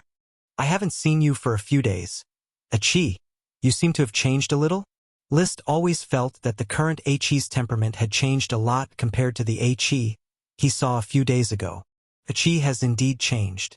The siren happily turned a circle, like a fairy under the moon. Her curvaceous and exquisite body made List's mouth dry. Brother, guess what changes have happened to Achi, okay? Puberty? Of course, this was not possible. List's eyes lit up. Achi, you've already become a water archmage? Yes. Achi's small face showed a touch of pride. She then stretched out her hand and slowly condensed a magic water wave shield, covering her. I just learned it 2 days ago, so I'm still not very proficient. These high-level spells are very difficult to cast, and it takes a long time to prepare. Let me try the water wave shield's defensive effect. List couldn't wait to pull out the Sky Cutter greatsword, aimed at Achi's water wave shield, and fiercely chopped. There was no battle energy attached, it was just a normal chop. When the blade touched the water wave shield, it only felt like chopping some kind of rootstock. Just a little bit, and then it suffered a huge blockage, unable to go even a little bit deeper. He raised the blade, the water wave shield was intact. I'm going to add battle energy. Achi, be careful. Okay. The The fire attribute battle energy surged. Today, List's potions were more and more smooth, and his battle energy was naturally more and more abundant. Flames rose on the Sky Cutter greatsword, and then fiercely chopped at the water wave shield. Bang! A dull sound came from the point where the blade and the water wave like light came into contact. The water wave shield shook violently and flickered, but it still firmly blocked List's heavy blow at close range. Putting away the Sky Cutter greatsword, he nodded. The water wave shield's defensive effect is not bad. With the range of my attack just now, it would probably take dozens of slashes to break the water wave shield. If I were to unleash my strongest attack, I would need at least 5 or 6 attacks to break it. Very powerful. Of course, when faced with the charge of the Night Legion, the magician probably wouldn't be able to maintain it. However, if it was a duel or a hunt in World of Warcraft, a mage with water wave shield could easily crush his opponent. That is, if the mage had the time to equip water wave shield. Achi deactivated her water wave shield and asked expectantly, "Big brother, is Achi very powerful now?" "Of course it's very powerful, but you still lack advanced attack magic. You should learn Waterfall next." List stroked her blue hair. Achi has already started learning Waterfall, but advanced magic is very difficult to learn. There are too many things to learn, and she can't cast it instantly. You're already very good. Usually, great mages can't even cast ordinary magic instantaneously. List comforted her and then asked, "Oh right, Achi, after you advanced to great mage, what changes have happened to your body, to your magic power, to your spellcasting? Or what's the difference between great mages and mages?" The difference between great mages and mages had always been something that List was curious about. Now that Achi had advanced, List could finally see the qualitative change, and as Achi continued to talk about her experience, he became more and more clear on this point. Basically, mages relied on meditation to drive magic power, and then used magic power to form runes, runes to form magic arrays. Magic was the manifestation of magic power under the constraints of magic arrays. Magic apprentices only knew how to meditate or use magic power to form the simplest runes and complete the simplest magic arrays. Basic magic, water arrow spell, flying rock spell, fireball spell, wind blade spell, flash spell, and so on. They didn't even know that the magic they released was a magic array. Mages, on the other hand, could already master runes very well and use the runes in their own body to form a magic array, thereby releasing higher-level magic, ordinary magic, water arrow spell, rock spike, lighten spell, big fireball, and so on. This was a solidified understanding of magic. Great mages, on the other hand, had broken through the cognitive barrier of magic arrays, and had a deep understanding of the relationship between magic arrays and magic runes, and extended to the essence of magic and magic power. After they understood this layer of relationship, they could use the changes in runes to drive magic arrays to produce more complex changes, evolving to release more powerful magic, advanced magic. Achi, do you think I understand it correctly? List summarized what Achi said and replied, "Basic magic is the prototype of a magic array, ordinary magic is the static form of a magic array, and advanced magic is the dynamic form of a magic array. Prototype of a magic array, magic apprentice. Static magic array, mage. Dynamic magic array, great mage." This was the magic that List understood, concise and comprehensive. Achi thought for a moment and nodded. "Brother, your summary is very vivid, basically like this, but for the understanding of dynamic magic arrays, we should add one more. Achi is a water mage, so the form of the advanced water magic, the form of the magic array, is like the flow of water. The dynamic form of the advanced water magic is the flow of water. Does that mean that the dynamic form of the advanced fire magic is the burning of flames? It's very possible. After understanding, List had roughly understood the principles of a mage's practice.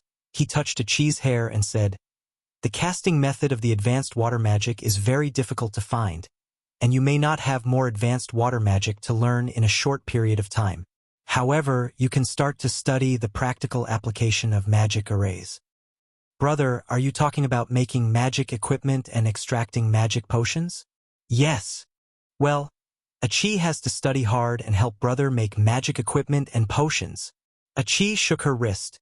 where there was a magic bracelet given by List, which could increase the range of spells. He had a cheese experience to share. After List went back, he immediately began to write a magic book. He named the book The Interaction Theory of Tri-State Magic Arrays and Reality. The title of the book was very lofty, but the content was very simple.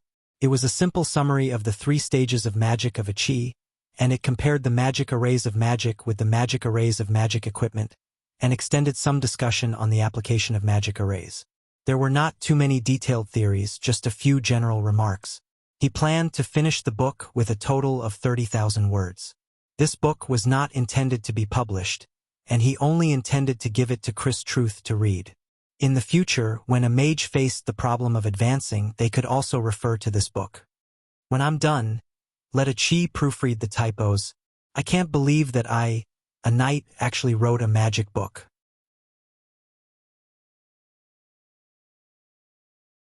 Chapter 426.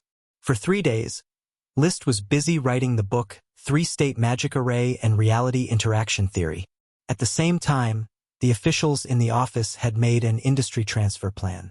This plan determined that within a year, all sprite worm stocks would be gradually moved to Black Horse Island for protection. Magic ingredients such as tulip, thorns, flame mushroom, and black nightshade would also be gradually transferred to Black Horse Island for cultivation. Flower Town only retains ordinary crops and relies on compost to irrigate. As for the workshops, the bone smithing shop, magic workshop, crystal workshop, wine workshop, and soap workshop, all of them would be relocated to the port town. Moreover, most of the craftsmen would also be relocated to the port town, handing over the Flower Town's shops and workshops to apprentices. The plan was very detailed. List didn't have much to add. He obviously agreed with this plan and handed it over to the officials to implement. He was more concerned about the smoke mission. Mission completed. Reward: oily mutant corn grass. Huh? Seeing the word oily, List's eyes flashed with disappointment. Isn't it a corn cob? An oily mutant variety? Is it going to grow into soybean oil or sesame oil, or compete with peanut oil? At present, the oil consumed in the castle is the oil squeezed from soybeans and peanuts. The taste of these 2 oils is acceptable to List, and he has no more picky needs. So, oily corn grass is not really a reward to be happy about. He turned to look at the new smoke mission. Mission: resurrected dragon bones. Have you forgotten? Dry dragon bones need to be moisturized by magic. Only in this way can you be tempted. Please organize serfs to mine 10 tons of volcanic glass. Reward: agitation of the rubber worm. After reading it, he suddenly had a plan in mind. Volcanic glass, fire dragon bones. It seems that something good is going to be born. This mission must be completed quickly. But why is the reward for agitation of the rubber worm and not the corngrass worm? I always thought that the first 2 missions were chain missions of the corngrass worm. According to his understanding of the smoke mission, as long as the continuous rewards are homogeneous, it means that a chain mission is coming. Therefore, the first 2 corn grass mutation rewards made him look forward to whether the corn grass worm would evolve, just like Ella's evolution. But suddenly, the mission reward became the agitation of the rubber worm. What are the triplets doing? Were they preparing to evolve? That shouldn't be possible. They've only been born for half a year, so why are they so restless? He could only wait until the smoke mission was completed to observe the rubber worm triplets. At the moment, they were living peacefully in the castle. Their mentality and actions were very calm, and there was nothing unusual. He felt a little disappointed. List went to check the cornfield for oily corngrass. However, compared to corn sorghum, oily corngrass was harder to find. After mobilizing the barley settlement serfs to search for 2 days, they still couldn't find the oily corngrass they were expecting. He could only issue an order. In order to expand the corngrass's cultivation area, the harvesting of the corngrass is prohibited for a month. We will consider harvesting the corngrass only after the corngrass seeds have matured. Strictly speaking, the administrative office did not have any immediate plans to expand the planting of corngrass. but the officials were already used to List's arbitrary decisions from time to time. The corn grass was protected just like that. He could slowly search for oily corn grass and wait for it to appear. Time flew by. The maras in the stables gave birth one after another, and the first batch of hybrid foals with black blood horseblood was born. On the other side, the figworm, blackberry worm, and pea worm had also been born. News from Black Horse Island said that the green tea worm had also been born. List went to Black Horse Island to preside over the volcanic glass mining while contracting the green tea worm. At this point, he officially owned 24 sprite worms. The newly contracted figworm, blackberry worm, and pea worm have been brought to Black Horse Island and planted cordyceps in the agricultural area planned by Port Town, which will gradually be reclaimed into large tracts of farmland. Not only these sprite worms. The alfalfa cordyceps on the pastures outside the castle have also been moved to the center of the vast pastures of Black Horse Island.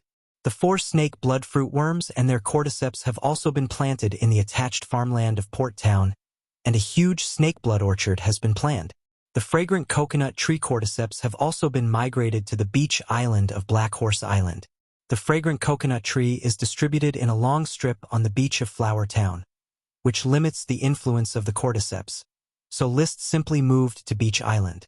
There are many fragrant coconut trees on Beach Island, and the area is not large, just within the influence of the fragrant coconut tree cordyceps.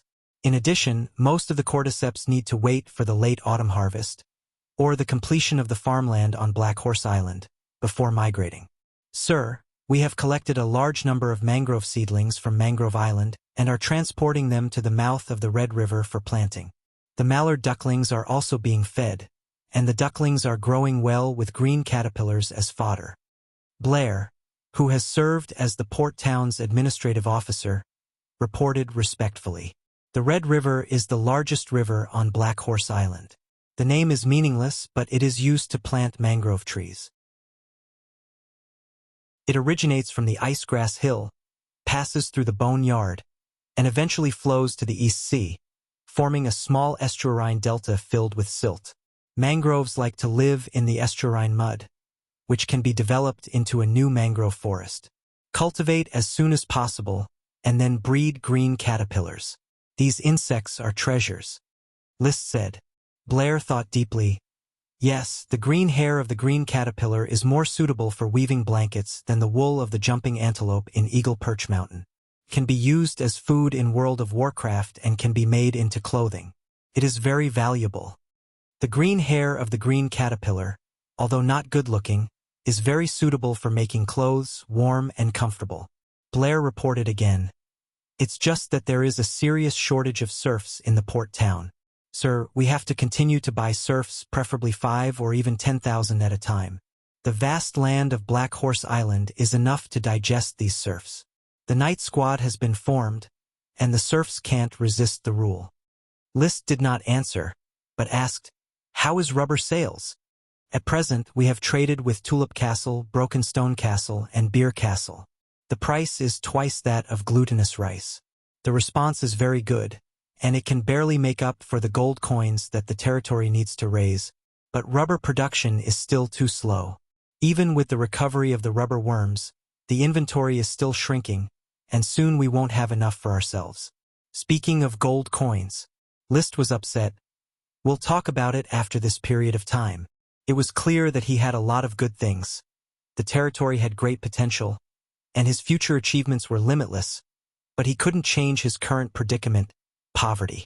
Every time he came to Black Horse Island and looked at the empty future castle address, he would feel sad. He had thought of more than 500 design plans, but they could only be drawn on thick bast paper. From Black Horse Island, the gloomy mood caused by poverty had not yet recovered, and the butler Carter brought trouble. "Master, you are about to attend the wedding of Sir Meopel and the little princess. What do you want to choose as a gift? Are you going to prepare a gift according to the standards you set for young Master Levis's wedding? Mr. Carter, do you think it's feasible if I just send a few pieces of flour soap and a few bottles of flour wine as a gift?"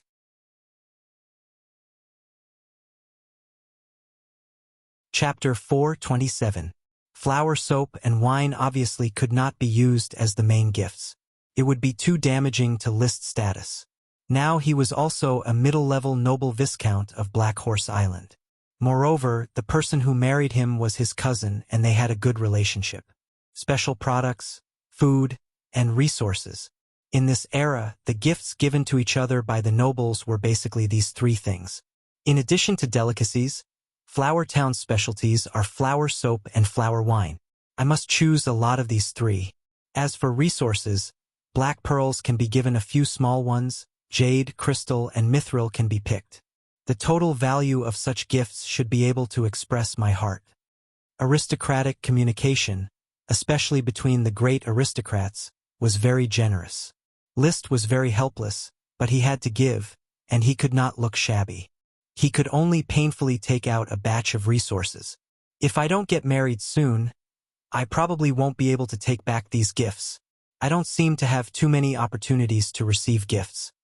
He was a bachelor with no marriage, no funeral, and no chance to have a birthday.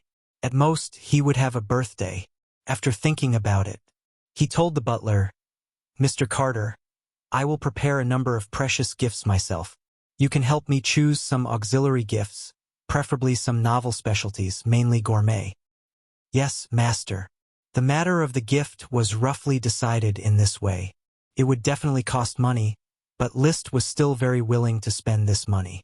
Not to mention that Meopel was very good to him. The gift from Marquis Merlin alone was worth it. He often read the Sword Saint's handbook and could recite it backwards. The value of a perfect Sword Saint's summary of his own cultivation experience was inestimable. He got up and went out, mounted Fire Dragon, who had recovered his body, and went to the magic workshop in Wheat Town. In the magic workshop, Chris was extracting magic potions while teaching Paris magic. "Viscount, how is the progress of your magic study?" Paris has an excellent affinity for light magic. The only thing she lacks is a spellcasting scheme. Even so, she is already qualified to practice magic circles. "Thank you, my lord, for finding me the interaction theory of tri-state magic circles and reality. It opened the door for me to become an archmage." "Really? Are you about to advance?" Crazy Truth said reservedly, "I'm already trying. As for when I'll succeed, I can't guarantee it." Chris's achievements in magic are outstanding. She's also an excellent teacher. I learned a lot of magic knowledge from her. "Lord Viscount, you know that I don't like to read books. Chris always told me magic knowledge like a story." Teaching students in accordance with their aptitude. This is indeed a very good method. List suddenly asked, "Chrissy, which area of advanced magic do you mainly focus on to advance to the level of an archmage?" Chris shook her head. "I haven't decided yet. At the moment, there are high-level spells for water, fire, earth, wind, and ice. They can all be used as breakthroughs. The magic brought by Chris and Elk Sun added up to 7 kinds of high-level magic: water wave shield and waterfall, earth rock grenade and rock wall, fire ring of resistance, wind tornado, and ice eternal freeze.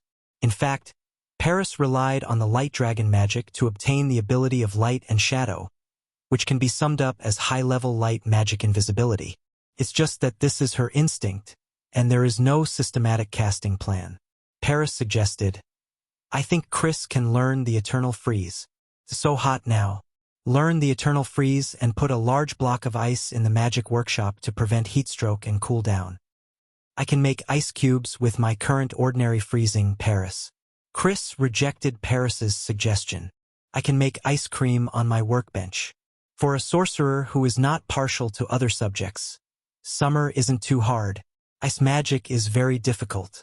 I should choose the easier advanced magic." List suggested, "I suggest choosing water or wind magic as a breakthrough. The Grand Duchy of Sapphire is an archipelago, and navigation is an important part of it. Wind and water advanced magic are very useful. Then I'll choose the wind magic. If Lord Viscount takes me on the voyage, it can speed up the voyage." Chris quickly decided. She secretly glanced at the handsome List. Mages believe in the truth and have the awareness of sacrificing themselves for the truth. She did not intend to continue the product of mortal marriage, but was prepared to devote her limited life to infinite magic research. But it does not prevent her from working for an attractive lord. Often seeing the confident smile on his face is enough to comfort lonely nights. Whether man or woman, as long as they have hands, they can rely on themselves. So, after a brief chat with the two Lisses, List got down to business. Chris, how much of this batch of magic potions have you completed? I'm about to go to Red Crab Island to attend a wedding, and I need a batch of magic potions as backup. I've completed more than half, enough for Lord Viscount to use for a week. I'll leave in 3 days. Can you help me prepare enough for 2 weeks? Yes. Then I'll leave it to you. Chris smiled. You're too polite. Chris is willing to serve Lord Viscount at any time. 3 days later, List, who was ready, set off for Tulip Castle with his retainer knight. He rode the chocobo Loki and led the 2 blizzard beasts, Storm and Flame. Dosen, rock, waves, thunder, light, snow, and shadow stayed in Flower Town. He now consciously began to cultivate the discipline of the 8 little ones. They were intermediate World of Warcraft and must adapt to various environments and maintain absolute obedience to List. Only in this way could he command the Blizzard Beast squad at will and sweep the enemy on the battlefield of the night charge. No one knew yet that they were all intermediate World of Warcraft, but it would be known soon. At that time, List's name would once again shock everyone. He had 9 mid-level magical beasts as pets. He would be able to easily obtain military exploits, and the title of Count would almost be set in stone. As long as his strength could break through to the Sky Knight rank, according to the rules of the Grand Duchy, the Infef Count must be a Sky Knight, and if a Sky Knight was not produced in the 3rd generation, then the Count title would be stripped. The strength of an aristocrat was clearly linked to the title of an aristocrat. List, are you ready for my birthday present? In Tulip Castle, Levis asked after hugging him, I'm afraid that I won't be able to celebrate my birthday in Tulip Castle this time. I will be celebrating my birthday in Longtaro Castle or on the way back. His birthday was August 19th. Meople's wedding date was August 17th, only 2 days apart. Oh, I forgot. Since you can't hold a birthday party, then don't hold one. Next year you can hold a grand birthday party. List suggested gloomily.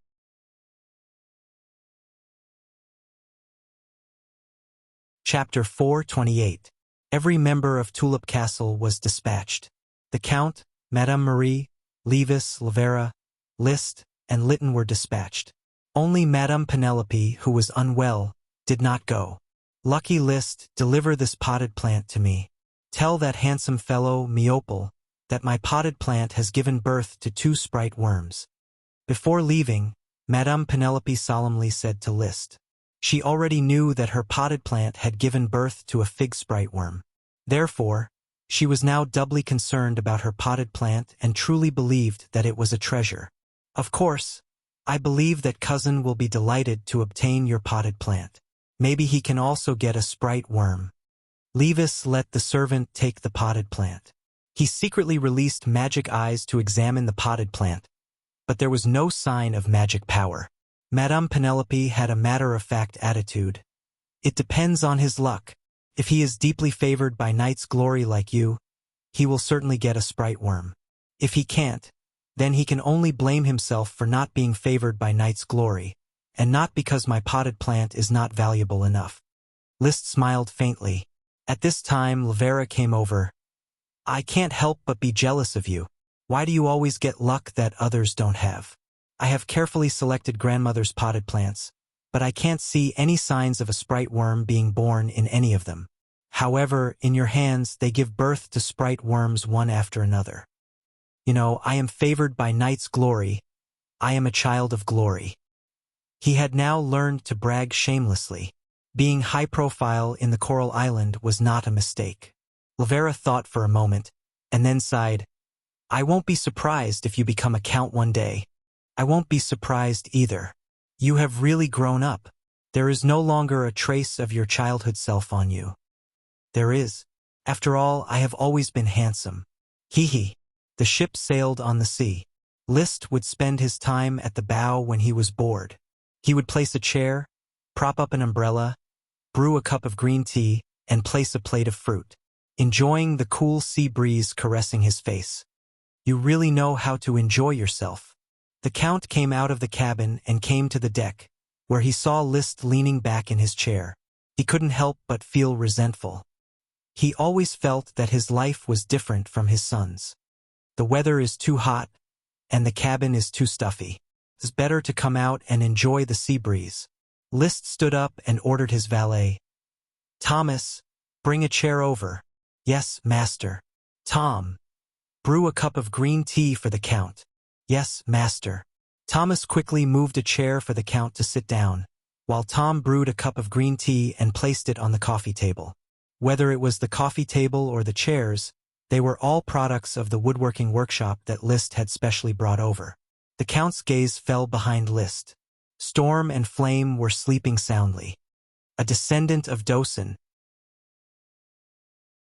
Yes, one is called Storm, and the other is called Flame.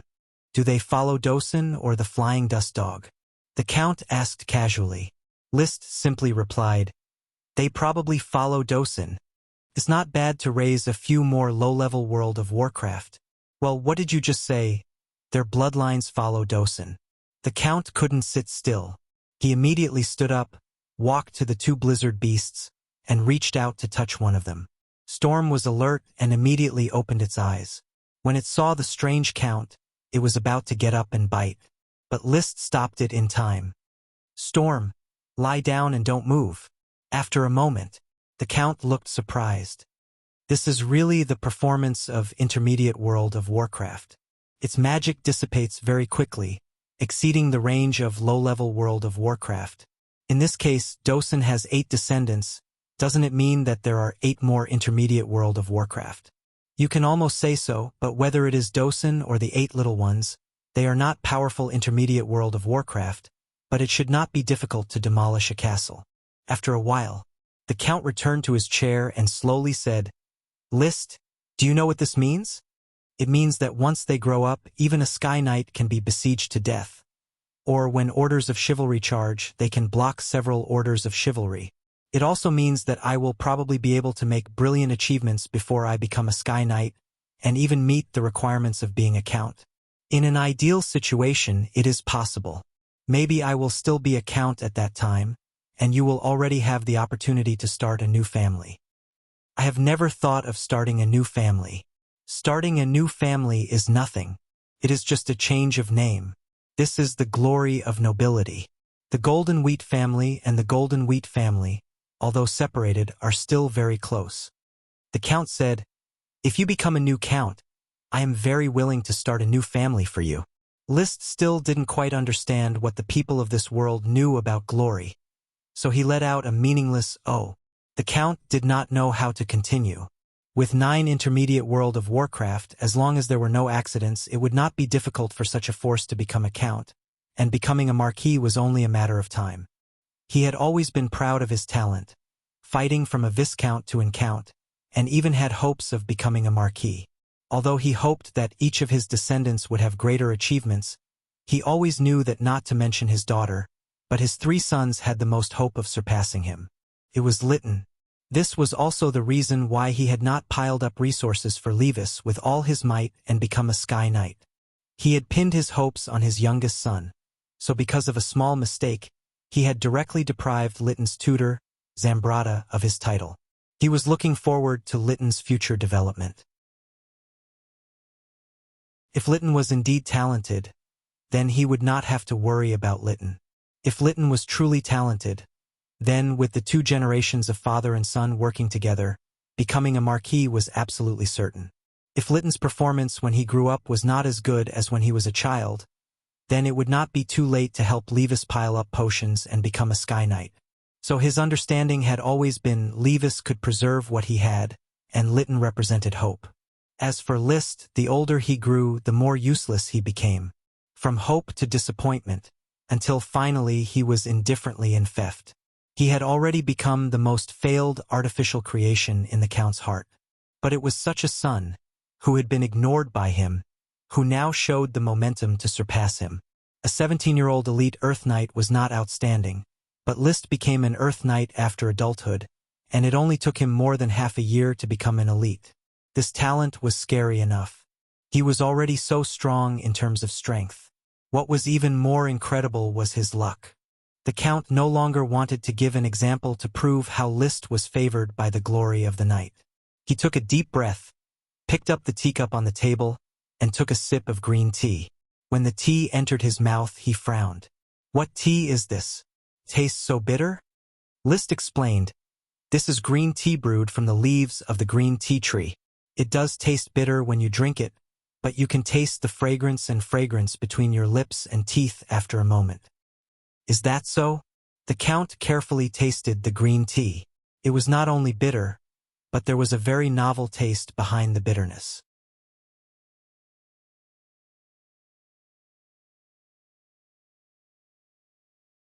Chapter 429. This chapter is a reward of 20,000 coins for Bitter Tree, and will be updated tomorrow. Green tea is good. The more you drink, the more flavorful it is. Is this also a specialty of your territory? The Count drank a cup and asked someone to fill it up. Liszt replied, 3 green tea trees were found on Black Horse Island. I am trying to expand the scale of planting. Fortunately, a green tea bug has been bred, which has reduced the difficulty of planting green tea trees a lot. The leaves of the green tea tree can be picked and soaked in water to drink. It needs to be fried to remove the green air of the tea leaves, and let more nutrients in the tea leaves into the water, so that it has a different taste when soaked in water. It's really tasty. I like the taste. The Count looked at Liszt and gave him a look. Make a cup of green tea after a nap. It feels like it will greatly relieve the heat. When I go back, I will send a batch of tea leaves for father to drink. How many cups can I make? The Count asked with a smile. Liszt did not show any embarrassment and replied seriously, morning tea, afternoon tea, evening tea, 3 cups of tea a day. Each cup can be brewed 3 times, but it is not good to drink too much green tea, so it is more appropriate to brew 2 cups a day 6 times a day. He continued, a cup of 5 grams, 10 grams a day, 300 grams a month. Father, I will provide the tea leaves for your tea. When I develop the green tea planting industry, everyone in Tulip Castle will be able to drink green tea. Of course, at that time he would have to pay for tea. While they were chatting, Levis also walked out of the cabin and joined the ranks of tea tasters. Fortunately, Liszt had brought a lot of tea leaves. However, Levis did not have the Count's serious tea-tasting mind. After a few sips, he was still not used to it. What's so good about such bitter tea? First bitter, then sweet. Brother, you need to taste it carefully. I tasted it, but it is really bitter. You should add some milk, sugar, or a little minced meat and eggs to neutralize its taste. Levis suggested. Its taste has to be original in order to taste the charm that green tea brings. Brother, your life is too impetuous. Drinking tea requires patience. If you don't experience it, you'll never discover the sweetness behind the bitterness. It's just like life. If you attend too many banquets and socialize, you'll often neglect life itself. Oh my God, Liszt, have you become a bard? You actually taught me how to live. Sorry, my life is much more exciting than you can imagine. Besides, I don't like to drink this green tea. Levis shook his head. Liszt wasn't annoyed. It could only be said to be playing the lute to a cow. It just so happens that I'm also relieved. The green tea tree's current production of tea leaves is very low. It's already very difficult to supply my father and me. If you also like to drink tea, I really don't know how to choose. Subsequently, Liszt took the initiative to change the topic. Since my cousin is already married, when will my brother's wedding with Lualia Golden Wheat be held? At the beginning of the month in September, Levis and Lualia will be married before the expansion order is issued. The Count said. Liszt felt very helpless. It's like an appointment. Miopel will get married in August, while Levis will get married in September. Father, when will you worry about Lavera? He rarely showed concern for his sister. Lavera is too picky. I don't know what kind of aristocrat she wants to marry. It depends on whether she has a suitable choice or not. If she doesn't, in another 2 years, I will appoint a partner for her. As an aristocrat with a noble title, Lavera actually didn't have to worry about finding a partner. Therefore, Liszt only asked. He was more concerned about this year's expansion order. Is the Grand Duke still waiting for the Iron and Steel Ridge Kingdom to go to war with the Eagle Kingdom?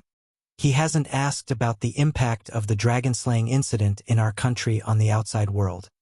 The Battle of Ironhoof Island had ended a month ago. The feedback from foreign countries should also be transmitted back to the Grand Duchy. The Count said, "The specific information is not very clear, but probing is inevitable. The Iron and Steel Ridge Kingdom should send a delegation to visit the Blue Dragon Island and communicate with the Sapphire family. This year's expansion order can reflect the will of the Grand Duke as well as the attitude of the various countries." When do you think the expansion order will be issued? No later than October at the latest. What's the matter? Do you plan to continue participating in this expansion order? Yes, I hope to continue participating. Although the strength of my territory is still very weak, my personal strength is not weak. I still have Dosen, who can at least take over the logistics. Most importantly, my territory is in urgent need of serfs. I hope to buy more serfs from the Eagle Kingdom. The Count nodded. All right, you will participate with me this year and Levis will stay in Tulip Castle.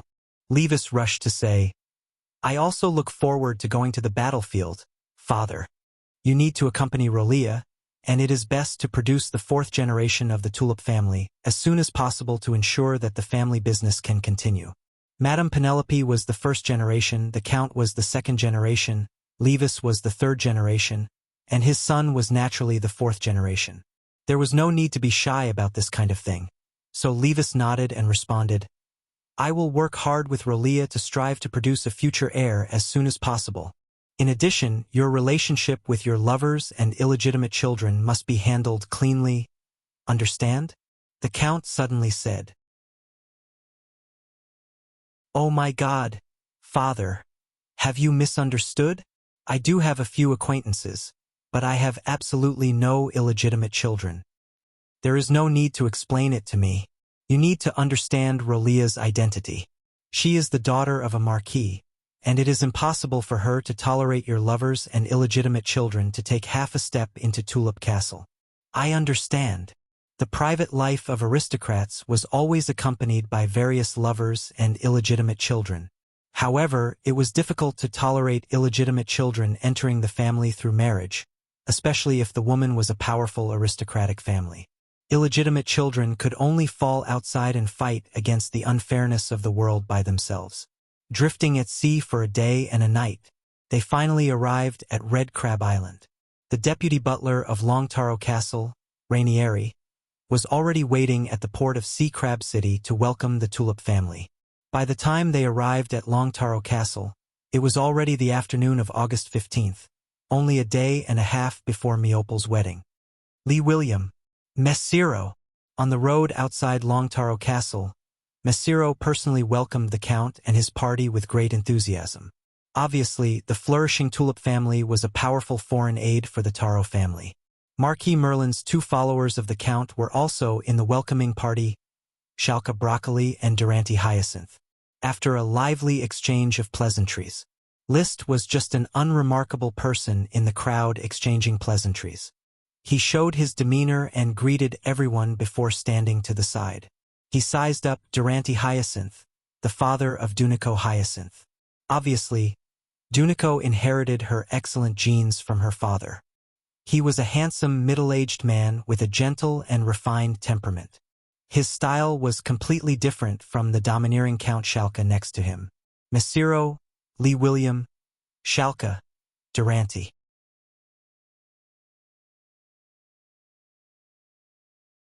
Chapter 430. The gray-white walls of the Longtaro Castle were decorated with a large number of flowers, branches, and ribbons, making the magnificent castle look particularly holy. Two huge flags fluttered high above the castle's tallest steeple. On one side was the abstract Taro family's Long Taro flag, and on the other side was the Sapphire family's Sapphire Dragon flag, fluttering in the wind. This temporary hanging of the huge flag represented the marriage between the families.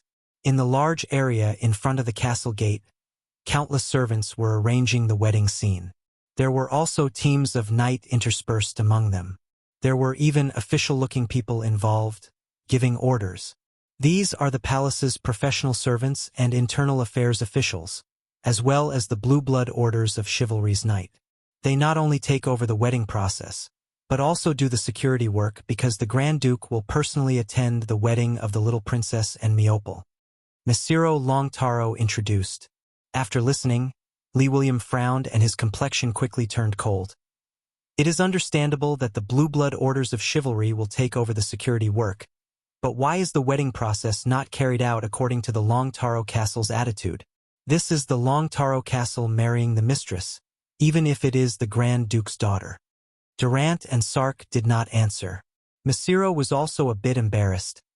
This is what father wants. He wants to give the little princess more respect. The Taro family should contribute more glory to the knight. This is the respect for the Grand Duke and the little princess. Lee William was very dissatisfied with the palace's intervention in the Longtaro Castle's etiquette. I need to talk to Marquis Merlin. Mesiro, is your father in the castle? I will take you to see father. Durant and Sark, help me greet the guests. After saying that, the two hurriedly entered the castle to find Marquis Merlin. Immediately, Madame Marie and Lytton followed the deputy butler to the guest lounge. These two people had a special identity. According to their identity, they were relatives of the Longtaro Castle, but there was no connection between them in terms of bloodline, so it was a bit awkward. The three siblings, Levis, Lavera, and List, did not regard the Longtaro Castle as someone else's home. They found a butler and asked, "Where is cousin Miopal?" Young Master Miopal went to Matsutake Castle. The eldest prince has already escorted the young princess to Matsutake Castle to wait for the wedding. The butler said, Miss Melinda's family will also accompany the young master to Pine Velvet Castle to take care of the young princess' daily needs. Matsutake Castle was another castle of the Taro family. Should we hurry over or stay in the Longtaro Castle? List asked. The Longtaro Castle is only a 2-hour horse ride from Matsutake Castle. It is better to rush there. I haven't seen what the little princess looks like yet. Lavera said excitedly. Levis shook his head. I have to stay here. Father is very dissatisfied with the wedding process of the Taro family being arranged by the palace. Maybe he will need my help later. You guys go. Send my regards to the eldest prince. Subsequently, List and Lavera walked together towards Matsutake Castle. When they arrived at Matsutake Castle, the sun was about to set. The entire Matsutake Castle was guarded by the Knight of the Blue Blood Orders of Chivalry, prohibiting outsiders from entering. The siblings waited outside for nearly 10 minutes. Miopal hurriedly came to greet them. Lavera, List, have you arrived? Why didn't you stay in the Longtaro Castle to rest? Why did you come to Juniper Castle? We heard that Aunt Melinda's family and cousin are here. Moreover, the eldest prince and the young princess have already moved into Matsutake Castle, so we came over. Lavera impatiently said, Where is the young princess? Cousin, quickly take me to see the young princess. I can't wait to see my future sister-in-law. Miopal smiled. Follow me. After entering Matsutake Castle, they naturally had to first pay respects to the eldest prince. Although List and Lavera were not vassals of the Sapphire family, they only needed to pledge allegiance to their father, Lee William. Your Royal Highness the eldest prince, it is a pleasure to see you again. List bowed in salute. He didn't pretend to be aloof, nor did he deliberately put on a humble attitude. The eldest prince clearly remembered List, the only new viscount to be promoted in the Battle of Ironhoof Island. List, I am also very pleased to see you. After exchanging a few simple pleasantries, List and Lavera took their leave. The gap in status was very big, and they were not vassals. There really wasn't much to talk about. They followed Miopal to the second floor of the castle. In the piano room on the second floor, they saw Aunt Melinda and Cousin Russell's wife, Jaji Broccoli. Of course, there were also several young, eye-catching, and gorgeously dressed aristocratic ladies. Everyone is here. Please wait a moment to chat, Miopal said in a loud voice. This is my cousin, Earl Lee Williams' daughter, Baron Lavera Tulip of Falcon Town, and my cousin, Earl Lee Williams' second son, Viscount List Tulip of Black Horse Island. By the way, his Viscount title is based on military exploits. Being shadowed by a clan and being rewarded with military merits were two different concepts. One represented status while the other represented potential. Although the identity of the second son was rather awkward, he was able to rely on his own efforts to obtain military achievements, so he was more eye-catching. Everyone favored the more powerful knight. When List entered the door, he felt the eyes of these noble ladies brighten when they saw him. When Meopel introduced him as a viscount due to his military merits, the eyes of the noble ladies lit up again. "I've heard of you, List, the new viscount promoted during the Battle of Ironhoof Island, and the one who raised an intermediate world of Warcraft," an aristocratic lady said quickly, her eyes constantly wandering over List's body. Although he wasn't wearing a gorgeous frack abbey and was only wearing a simple set of leather armor, his temperament was still outstanding. Seeing that this lady had already spoken, Meopel introduced her to Lavera and List. "This is Grasuti Maple, the younger sister of the Marquis of Maple City."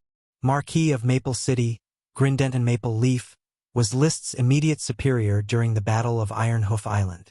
Grindenton was the husband of Grand Princess Annie Sapphire, so it was only natural that his sister, Grasuti, and the little princess would be best friends. "Nice to meet you, beautiful Miss Grasuti." List smiled, bowed, and spoke against his conscience. The Grasuti before him was not beautiful. At least, in List's eyes, she belonged to the ordinary category. Meopel continued with the introductions. "This is Sarander Grandflower Huilon, the daughter of the Marquis of Quicksand City. She is already taken. This is Joanna."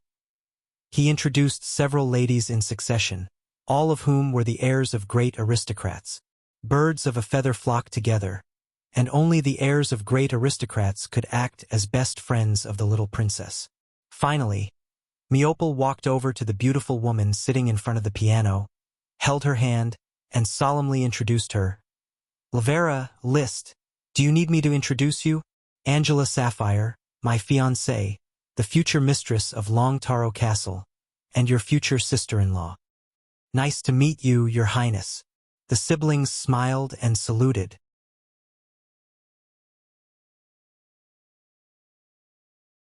Chapter 431. Lavera, List, hello. Angela Sapphire smiled with a slightly noble temperament, displaying a good ladylike attitude. She was about 21 years old, had fair skin, a beautiful appearance, and a well-developed figure. Although she could not be said to be very beautiful, she was in line with List's aesthetic standards.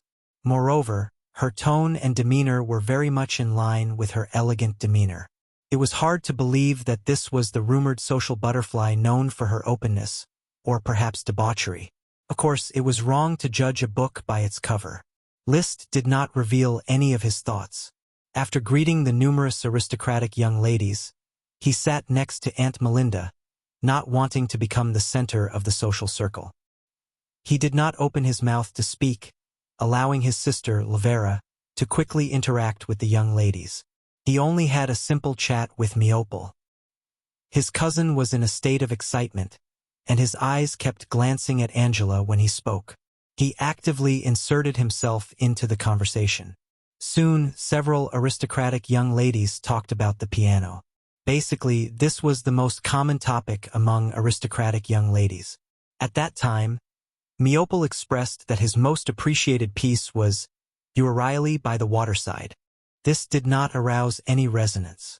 Instead, Sarando Plantagenet said, "My favorite piece is Die Sir Alice.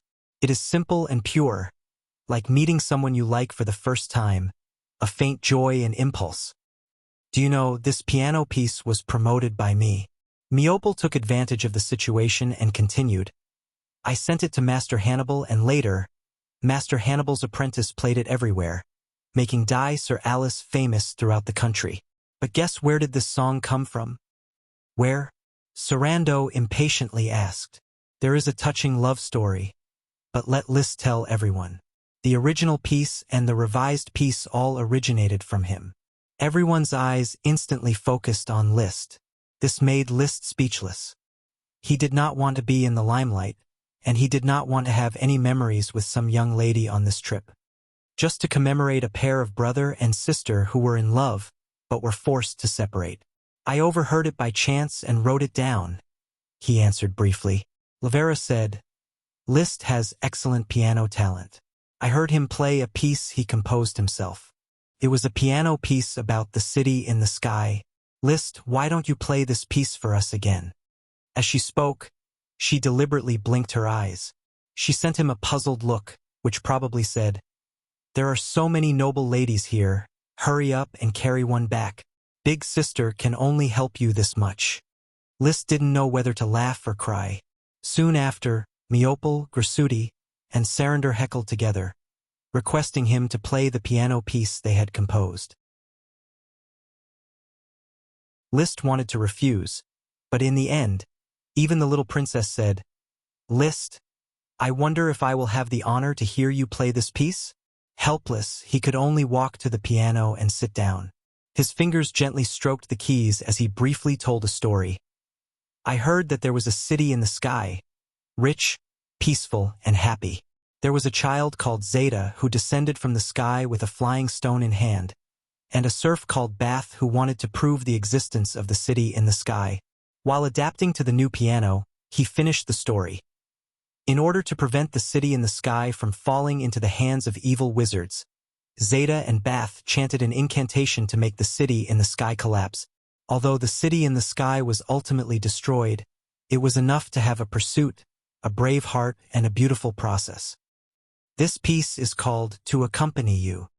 After finishing the story, Liszt pressed the keys with both hands and began to play the piano piece that he was already very familiar with. The song was over. The aristocratic young ladies almost slapped their palms to death. So beautiful. I felt as if I was in the sky, flying along with the white clouds. It made me feel so tranquil and empty in my heart.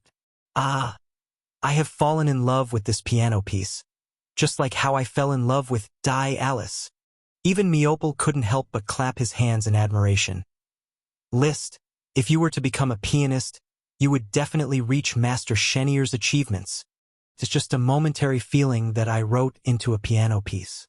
But no matter how low-key he was, he had already become the focus of attention during the dinner at Matsutake Castle. The aristocratic young ladies would always pretend to chat with him and inadvertently ask him about all kinds of information. There was even no lack of suggestive words. For example, there were 3 young ladies who directly invited him to teach them how to play To Accompany You. Private teaching. One could well imagine what would happen in private. Liszt tactfully declined such an invitation on the grounds that he had no time. I admit that I am jealous of your talent, Liszt. If I could compose a song as moving as To Accompany You or Die Alice, I wouldn't need to spend so much effort to pursue Angela. She would have taken the initiative to throw herself into my arms. On the road, Miopal was still chattering incessantly. They took their leave after the banquet. There was still one day before the wedding, so it was not suitable to stay overnight in Matsutake Castle. Therefore, they had to return to Longtaro Castle. To hide for the night, you can choose a young lady and bring her back to Longtaro Castle. I believe that the other party would not refuse. Lavera said, Sorry, sister. I am currently in a period of rising cultivation and do not want to be disturbed by these messy things. Liszt unbuttoned his collar. But sister, you should pay more attention to grasping your own opportunities. This time, there will certainly be a lot of aristocratic talents. You don't need to worry about my matters. I have my own criteria for choosing. Liszt shrugged his shoulders. It just so happened that he did not like to be a matchmaker. He took a stroll around Longtaro Castle. Compared to the quiet of his previous visits, the current Longtaro Castle was like a vegetable market. Countless servants were busy, shuttling back and forth, preparing the wedding scene for the day after tomorrow. He did not find the Count, but he found Levis. Father went to look for grandfather. Do you know what they said? I saw that the palace servants and internal affairs officials have not been withdrawn. In fact, it is a misunderstanding. These servants and internal affairs officials are wedding gifts from the Grand Duke to the little princess. They will join Long Taro Castle to take care of the little princess and accept the restrictions of the Long Taro Castle's housekeeper. Levis shook his head.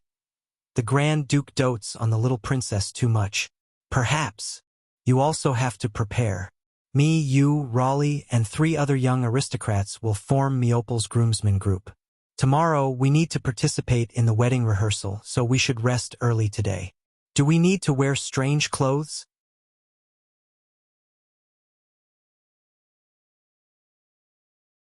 Chapter 432. The entire day. Liszt didn't enjoy the happiness of close contact with the beautiful bridesmaids as Levis had said. He was like a marionette, at the mercy of the internal affairs officials. I don't like being a groomsman, Cousin Raleigh complained in a low voice. He was wearing a light golden suit, a wreath of colorful flowers on his head, and a round and fluffy pleated collar around his neck, looking nondescript. +1. Liszt echoed. He was also wearing a nondescript groomsman outfit. It was unknown where the custom of wearing such a bizarre outfit came from.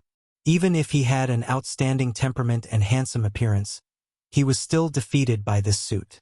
Mixed in with the group of groomsmen, only his handsome face was slightly prominent. Levis secretly yawned. I also regret agreeing to be Meople's groomsman. It's hot, tiring, and uncomfortable. I would rather cultivate chi until I'm exhausted than stand here and be a prop, especially wearing this ugly and stupid suit. I'm sweating all over. But there was no other way, this was the custom. The golden suit represented the glory of a knight. The fluffy pleated collar represented the nobility of an aristocrat. And the multicolored wreath represented the blessings of nature. Such a group of groomsmen could give the groom the greatest support and protect the groom's glory. Liszt glanced at the opposite side of the red carpet, where a group of bridesmaids dressed in white gowns stood. They didn't wear wreaths, but instead wore bird hats with feathers on them. Their gloved hands held dried flowers. White symbolized purity and flawlessness. Bird hats symbolized vigorous chi, and the dried flowers symbolized beauty and restraint. At first, this group of bridesmaids was indeed so beautiful that people couldn't take their eyes off them. But now, Liszt didn't know how many of these bridesmaids secretly rolled their eyes, especially after the rehearsal, when they completely lost their postures of standing and sitting. They were very rough, not the slightest bit ladylike. In short, today was a painful rehearsal. The young ladies, who had paid attention to Liszt because of the piano piece Accompany You, were half-dead tired from being bridesmaids and had no intention of provoking him. This allowed Liszt to sleep soundly for the night, and he welcomed the arrival of the wedding with full spirit. August 17th morning. The groomsmen gathered and the wedding ceremony began. This was a set of complicated procedures. First, they had to assist the groom in heading to Matsutake Castle to welcome the bride. As the horses galloped, the 6 groomsmen in the carriage stripped down to their underpants. It was only when he arrived at Matsutake Castle that he hurriedly put on his strange pale gold robe, put on the lock and the garland. Under the guidance of the internal affairs officials, he followed the groom, Meople, who was dressed in a dazzling ceremonial robe, towards Tricholoma Matsutake Castle. Each of them held a strange potted plant in their hands. They were wheat, barley, glutinous rice, corn, peas, and taro. The first 5 grains symbolized a bountiful harvest, while the last type of taro symbolized a family's business. When they entered the castle, the 5 grains and the long taro were handed over to the bridesmaids. The male master handed over the family business to the female master to manage. The male master was in charge of the battle, while the female master was in charge of the castle. This was common knowledge. Of course, most of the male nobles were not only in charge of war, but also in charge of the castle. Women were only responsible for enjoying themselves. When Liszt handed over the glutinous rice in his hand to the bridesmaid, Joanna Moonlightgrass, he suddenly felt a caressing sensation on the back of his hand. It was the smiling Joanna who used her fingers to tap on the back of his hand. Moreover, she gave him an ambiguous look. She was the daughter of the Count of Moonlight Island, a direct follower of the Grand Duke. Her mother was a cousin of the Grand Duke, and she had the bloodline of the Sapphire family. She was 19 years old this year. Among the bridesmaids, her appearance was the most outstanding. She vaguely resembled Angela Sapphire's eyebrows. She was one of the socialites who wanted Liszt to teach piano music in private. He had thought that after a tiring day, she would not be in the mood to indulge in flights of fancy. He did not expect that after a night of resting and storing up energy, this aristocratic young lady would still give Liszt hints, moreover in broad daylight. Keep smiling. Liszt pretended not to notice the other party's small movements. With the little princess style, he really did not have any thoughts about her bosom friends. The process was still ongoing. After experiencing the blessing of grain exchange, horse feeding, armor, and other meaningful blessings, Angela Sapphire, the bride, finally walked out of the depths of the castle under the protection of the eldest prince. Compared to the dazzling gold groom, the bride was equally dazzling gold. The golden dress wrapped around her body, making her curves appear in all the right places. The faint white muslin on her chest made her deep ravine faintly discernible. Her hair was tied up and she wore a laurel crown inlaid with gems and pearls. She wore heavy makeup and a lot of embellishments, making her look very beautiful and noble. She gave her hand to Meopel and boarded the carriage with Meopel's help. Then, Meopel mounted the horse and personally guarded the side of the carriage.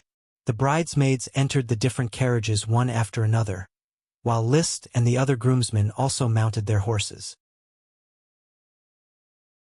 Then, the first prince and the others followed behind the bride's procession. From time to time, the blue blood orders of chivalry would issue unknown roars to strengthen the procession's momentum. 2.5 hours later, the procession returned to Longtaro Castle when the sun began to heat up. The groom helped the bride get off the carriage, while the groomsmen helped the bridesmaids get off the carriage. This time, Liszt found himself being molested again. When he helped Joanna unexpectedly pretended to slip and threw herself into his arms. In the process of standing up, he also used his hand to pinch Liszt's chest. "Your body is really sturdy." She stood on tiptoe and quickly whispered in Liszt's ear. This scene. It was impossible for Liszt to fall out and ruin his cousin's wedding. He could only smile, pretend that nothing had happened, and carry on with the rest of the process. Serving the bride and groom, receiving the spring washing, drinking a glass of wine, sharing a piece of wheat bread, the bride spinning, and the groom shooting. Finally, stepping into the decorated hall, the final marriage recognition ceremony was carried out. At this time, Liszt noticed that the entire hall was already filled with countless aristocrats and their wives. Sitting on the main seats of the hall was a middle-aged couple, Sapphire Grand Duke Andrew Sapphire and his wife, Sarit Plantagenet. The Grand Duke's complexion was good, but he was no longer releasing his dragon's might. Around him were Marquis Merlin, Messiro and his wife, the eldest prince and his wife, Glyndonton and the eldest princess's wife, Lee William and his wife, as well as some aristocrats that Liszt had only greeted. The veteran Marquis only came to Glyndonton. After all, he was the eldest princess's husband. The other marquises had all sent their heirs. In any case, it was glorious enough for the Grand Duke and his wife to come to this wedding. The wedding was presided over by an old aristocrat. He was an internal affairs official of the court and had once presided over the eldest prince's wedding. At this moment, his dim old eyes looked at the thick bast paper in his hand. He faced Meopel and read in a dry but sonorous voice, "Meopel Longtaro, if the master of the sea, the lord of all islands, the great Sapphire Grand Duke agrees, do you swear to marry Angela Sapphire?" "I promise." Meopel solemnly swore. The old aristocrat faced the little princess. "Angela Sapphire, if the master of the sea, the lord of all islands, the great Sapphire Grand Duke agrees, do you swear to marry Meopel Longtaro?" Angela solemnly swore, "I promise."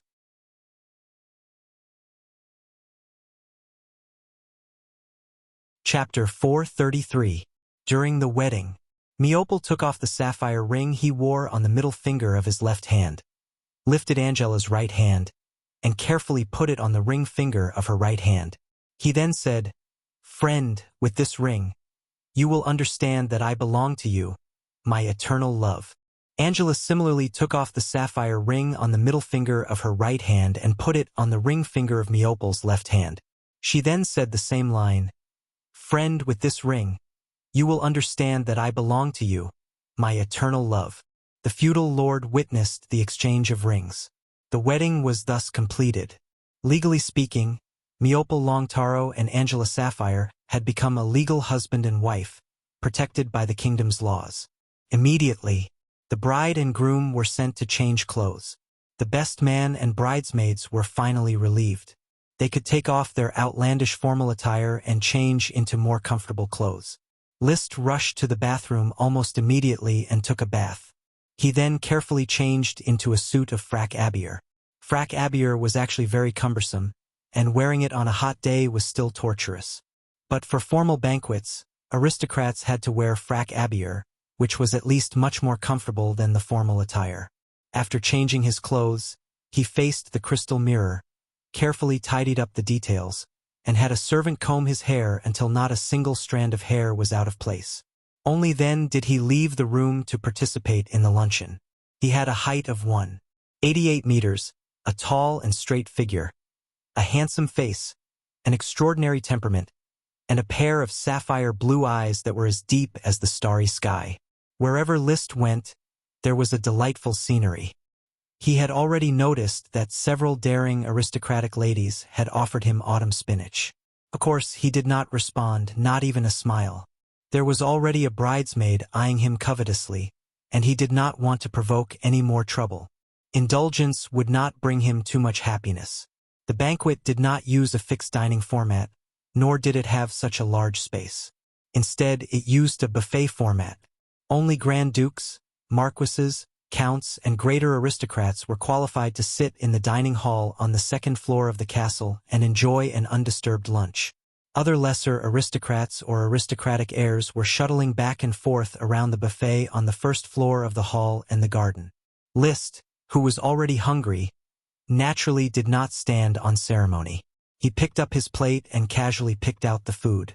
Since most of the food in this world was not to his liking, he usually only chose nutritious food when attending banquets.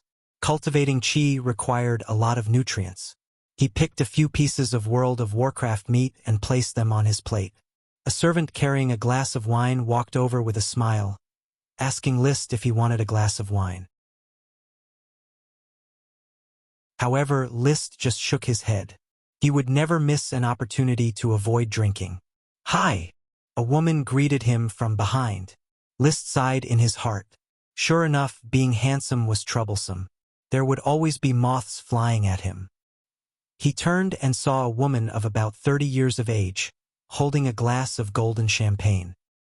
He had a dignified bearing and a noble temperament, but there was an unconcealable flirtatiousness in his eyes. "You are Liszt, right? The cousin of the bridegroom. I saw you when you were the best man. You were very cute." The woman said in a mature tone, "My name is Martha Yianpeng. My husband was the Count of Cape Island before he died." "Hello, Lady Martha. I heard from a few bridesmaids that you played a very moving piano piece, accompanying you, at Matsutake Castle. You don't know, but I am very obsessed with the piano, so I couldn't help but take the liberty to get to know you. I can't miss a talented aristocratic pianist like you." Liszt replied, "I only play the piano as a hobby, but your talent is outstanding, as dazzling as your temperament. When I walked into the long corridor of the buffet, I saw and recognized you at first sight. There must be a problem with such compliments." Although Liszt liked to hear others praise him, he did not let down his guard. "I am just one of many young aristocrats, but you are the most special one, for me," Martha said casually. "My husband left me only with my 3-year-old son. I live alone in Daisy Castle, and the piano is like a spiritual companion to me. I wonder if I can invite you to be my private piano teacher, just for a while. I'm afraid I don't have time. There is an elf in my castle. It is as obsessed with the piano as I am. Maybe you should come to the castle and take it away, so that it can hear your beautiful piano sound every day." Liszt quickly understood the subtext of this sentence. Lady Martha wanted to use an elf to keep him for a while. If it was any young viscount, he would not be able to resist this temptation. Liszt was also excited. Even with the help of the smoke mission, he still only had 2 elves, and each elf was a treasure that could be passed down. He just needed to be kept for a while, and he didn't need to pay too much in exchange for an elf. Such a reward was almost irresistible. He looked at Martha yipping seriously. She was about 30 years old, not too old.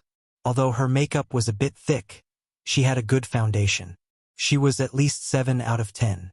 Her husband passed away, leaving only her 3-year-old son.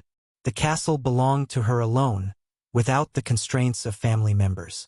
This was simply the ideal lover standard for most of the fallen aristocrats. He could rely on Lady Martha's financial and material resources to help him obtain the aristocratic foundation and return to the daily life of the upper class. However, Liszt still refused. "I'm sorry, Lady Martha. I don't have time to teach piano." Lady Martha was not annoyed. She just smiled and left a sentence. "The door of my castle is always open to you.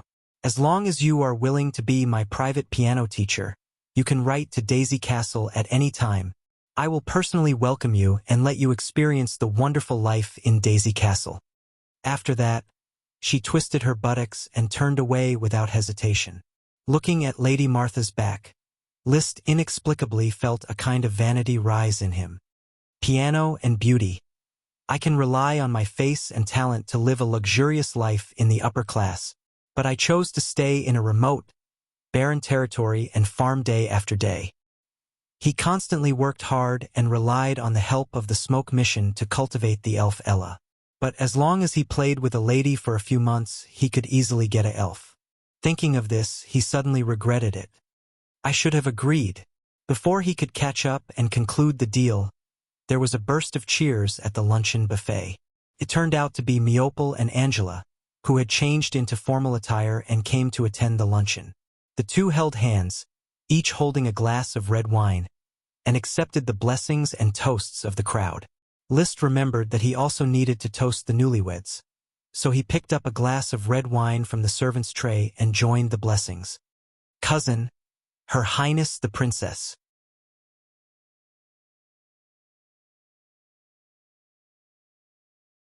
Chapter 434.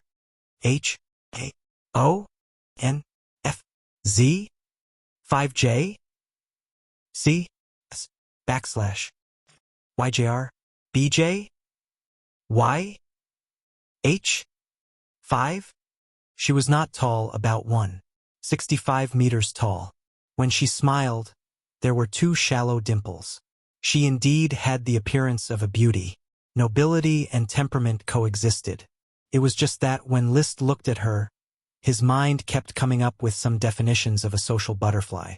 As a result, he was unable to associate her with purity. "Meopel, Angela, I wish you a happy wedding." He raised his wine glass and gave his blessings. Angela had a smile on her face. "Thank you."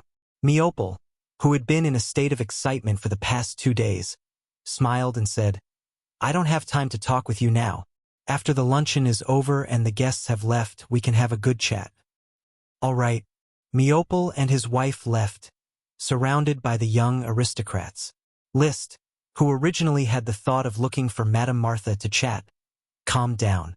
Holding his tray, he prepared to find a corner table and enjoy this lunch alone. Before he could find a place, a familiar voice came from behind him. "Viscount Liszt, long time no see." He turned his head and discovered that the one speaking was a socialite wearing a flying bird hat. Moreover, it was Dunico Hyacinth, who had once had a crazy night. "Long time no see." Liszt's thoughts suddenly became complicated, but on the surface, he faintly smiled. After greeting each other, the two of them became somewhat awkward in the next few seconds, feeling that there was nothing to say.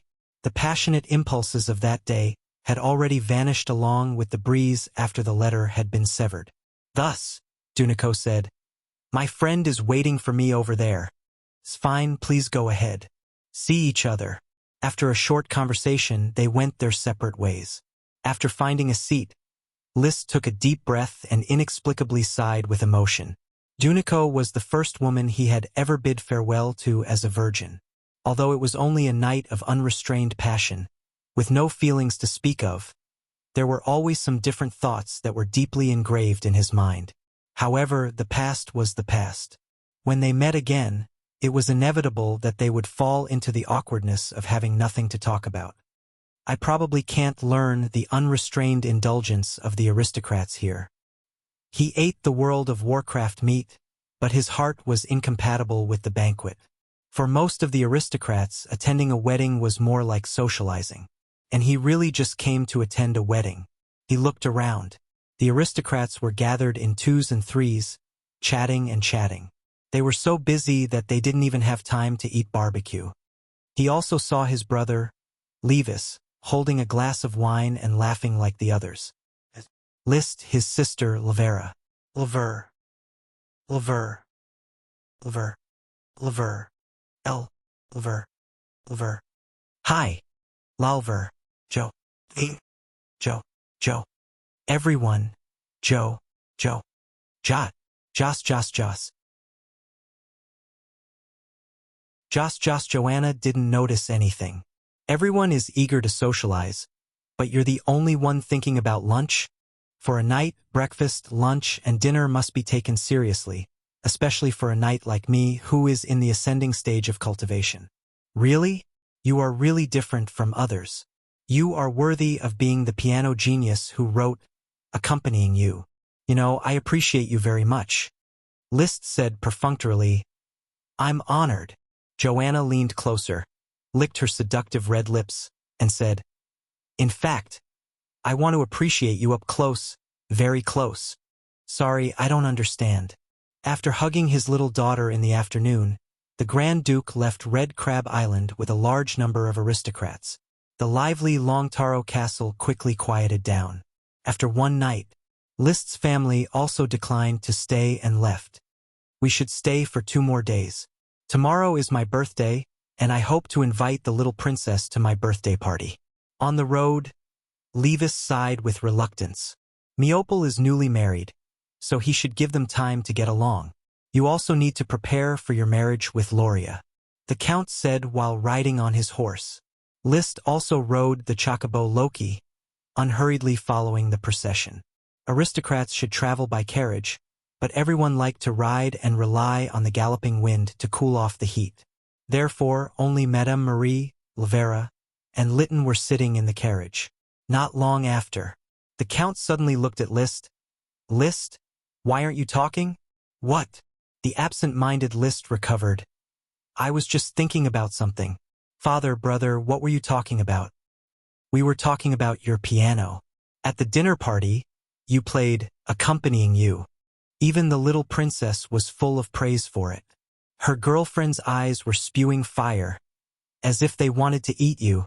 But what I find even more strange is that you did not accept Joanna's provocation. She is very beautiful.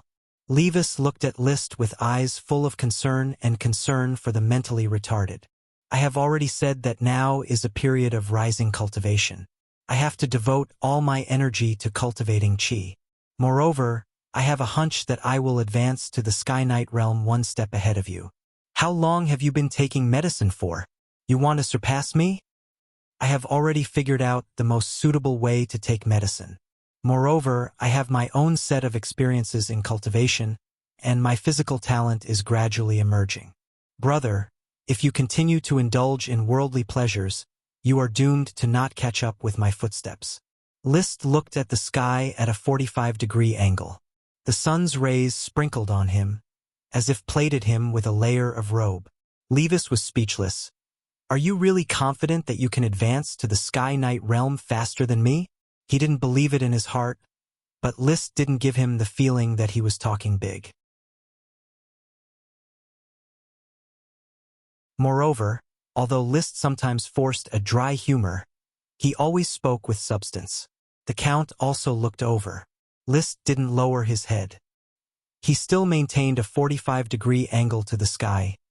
Yes, I am very confident because the glory of the night favors me. I am the son of glory. His confidence was not blind. However, in the eyes of Levis, this was a performance of arrogance. Do you have some misunderstandings about the Sky Knight? Maybe Father will tell you the gap between the Earth Knight and the Sky Knight. The Count said, Levis, I believe List is very clear about the gap between the Earth Knight and the Sky Knight. As for which of you can become a Sky Knight one step earlier, I can't make a judgment. But your attitude towards cultivation is obviously not as devoted as List's. Excessive indulgence does hurt the foundation of the Knight. Levis smiled. I am not excessive indulgence. Seeing such a scene, List couldn't help but reveal a smile. Calling himself the Son of Glory just now was not in line with his usual low-key style of doing things, but he said it with a purpose. He was paving the way for his future promotion. Becoming a Sky Knight before the age of 20 would absolutely shock the world. If he didn't pave the way now, it would be troublesome to explain in the future. Therefore, it was easier to be accepted by others by properly showing his talent and showing the attitude of being favored by the glory of the Knight. At least for now, the Count already believed that his second son had the talent to become a Sky Knight.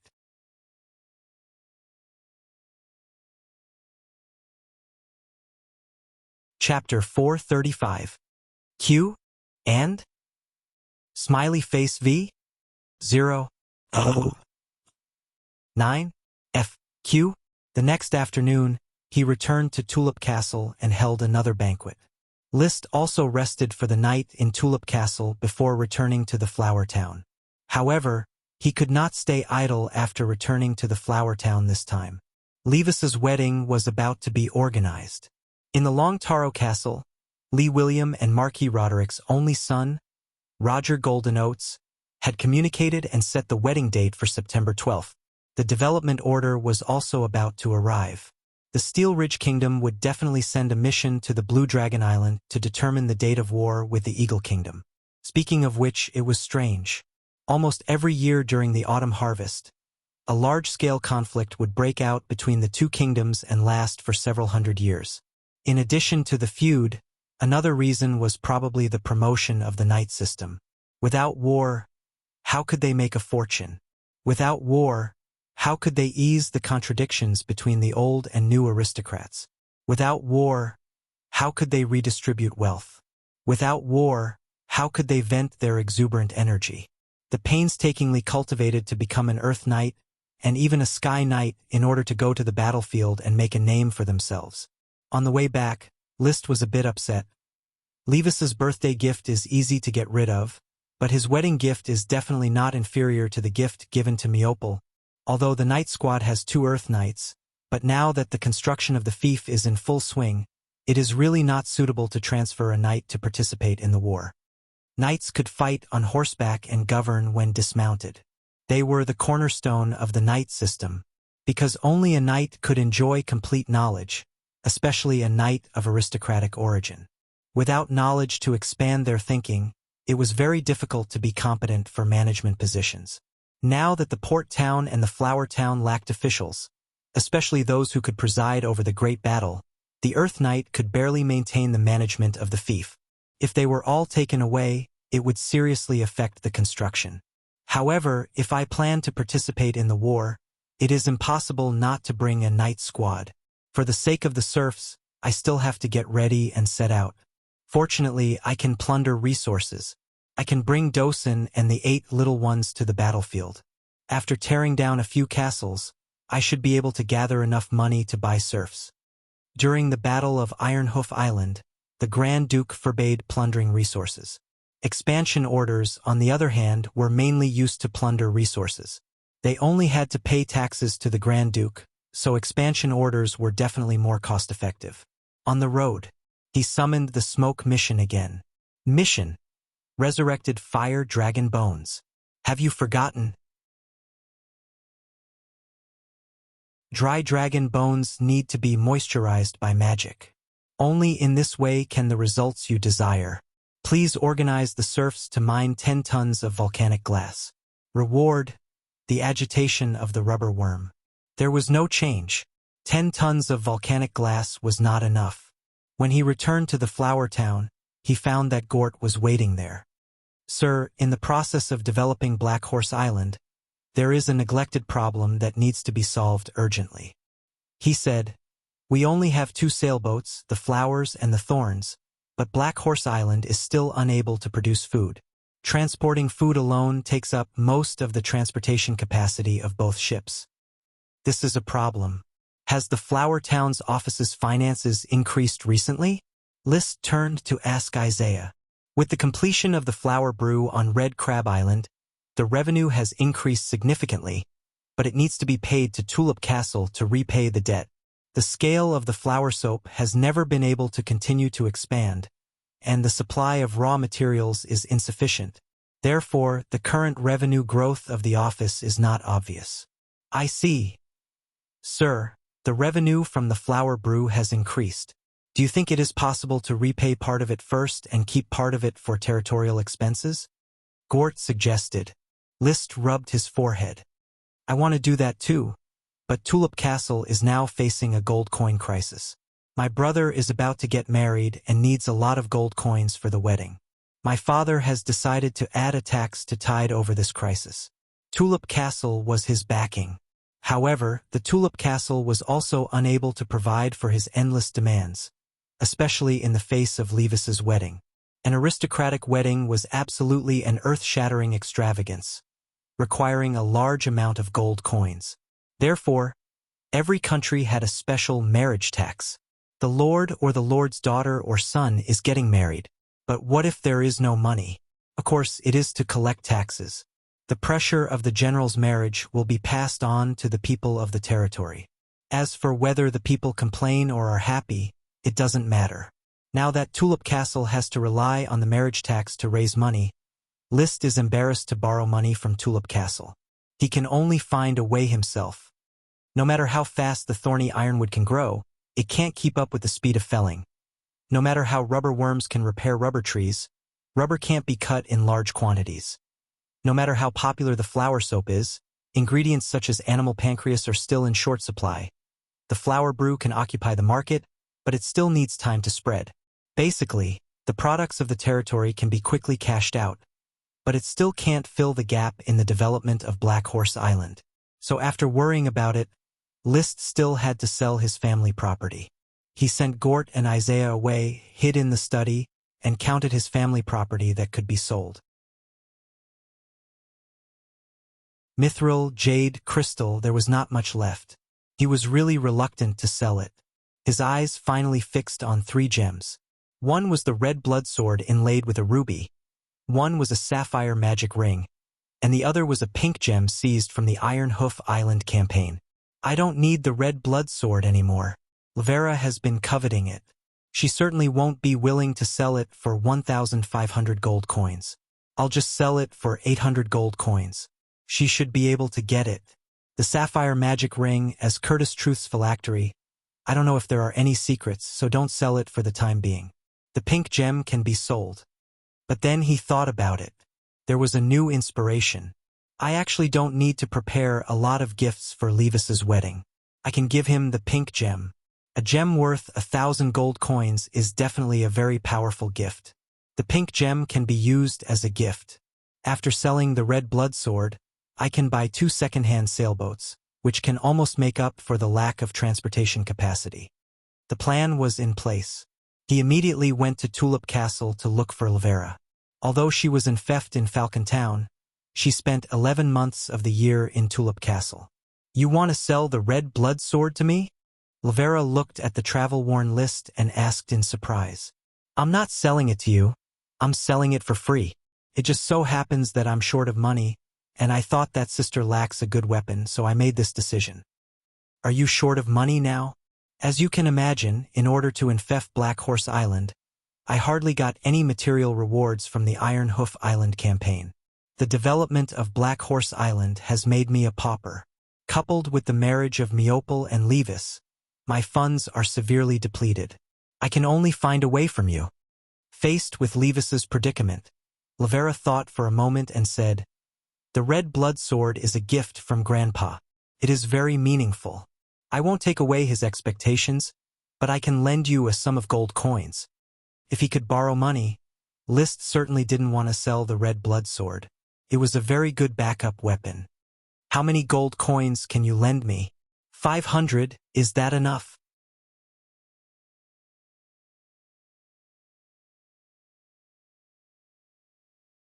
Chapter 436. F. J. Y. O. B. B. E. X number 9. E. N 9. 0. F. 2. K. 0 nug backslash. Are you raising a golden dragon for me? Lavera rolled her eyes and complained.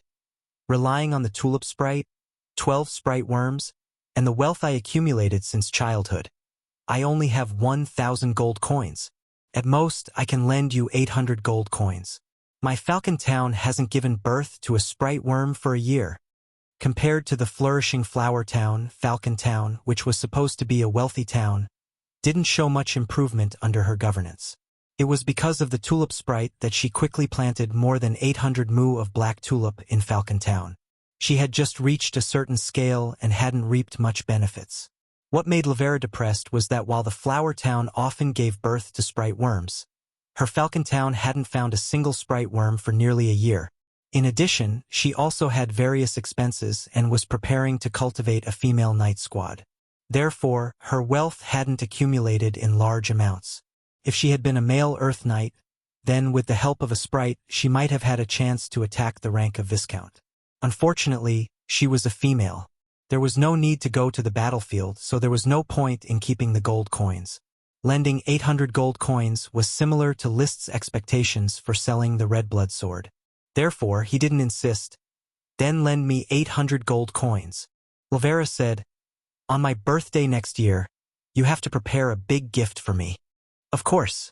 After smoothly borrowing 800 gold coins from Lavera, List was finally in a better mood. Sometimes, he deliberately avoided the constraints of family, but after all, family and outsiders were different. He had inherited the bloodline of this body and was undoubtedly a member of the Tulip family. Family would be each other's solid backing.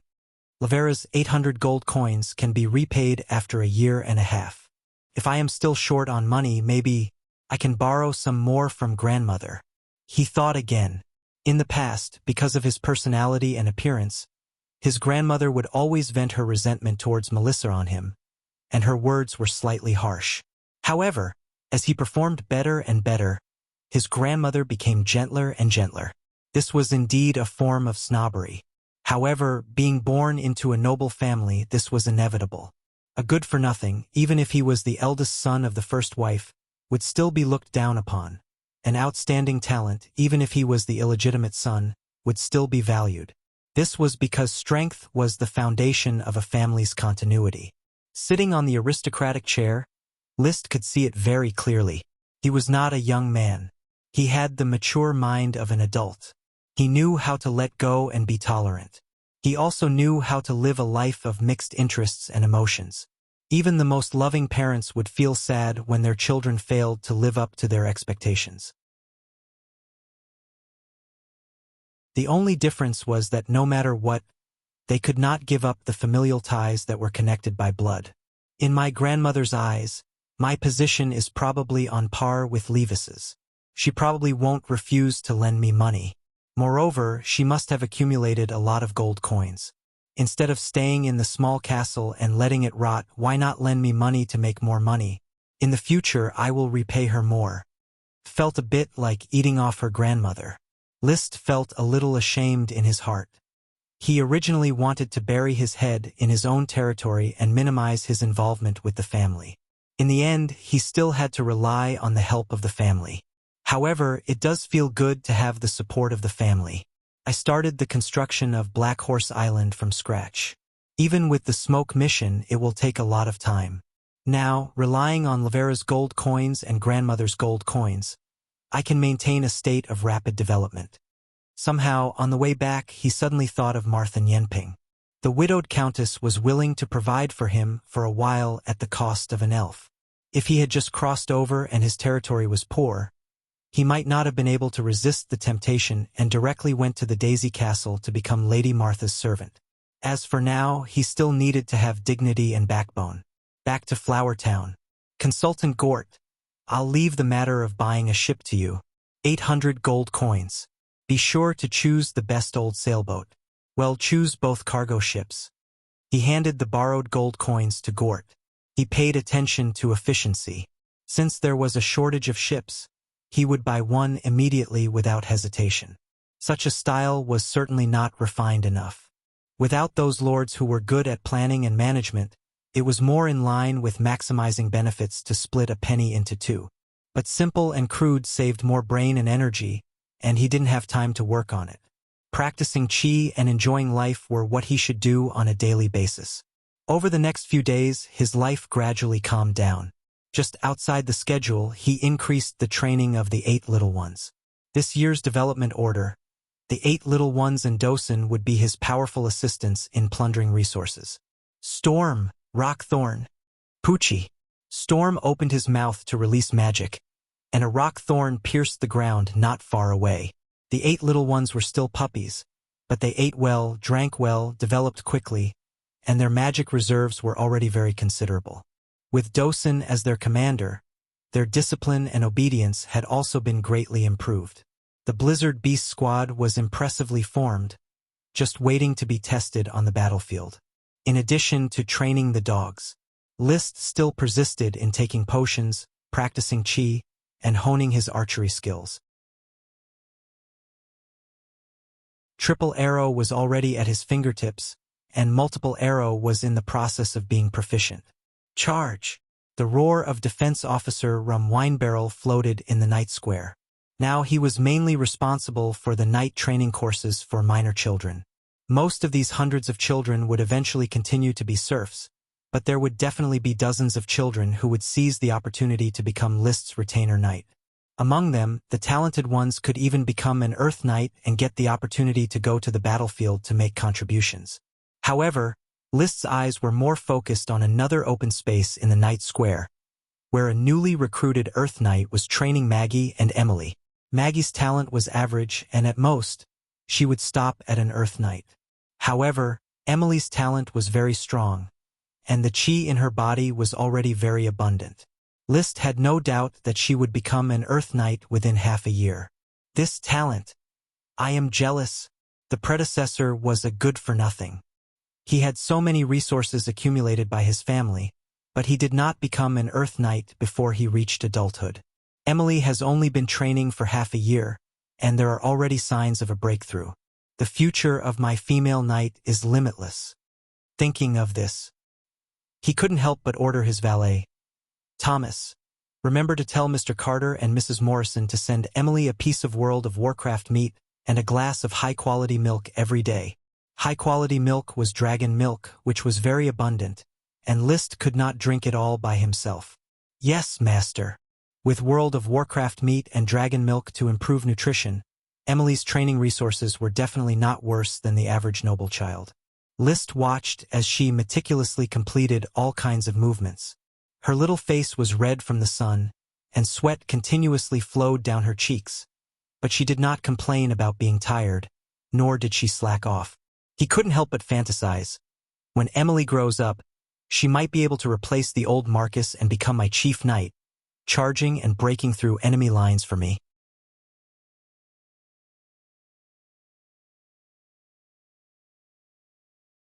Chapter 437, 9, 0, and N, YG, M, J slash, H, dash D, S, GZ, O, Y, Z caret. List was inspecting the mining of volcanic glass, or the volcanic glass was very interesting. It was hard on the outside, full of bubbles inside, and there was a clear boundary with the surrounding soil and rocks. As long as they dug deep into the ground and dug into the basalt pillars, they could find volcanic glass along the gaps. So when 1,000 serfs mastered the digging skills, they dug along the low-lying areas, not only excavated a lot of volcanic glass, but also opened up the land into farmland. Sir, with the Red River as the boundary, we have opened up wastelands and mines south. At present, we have excavated to the wasteland between the eastern foot of Needlegrass Hill and the east coast.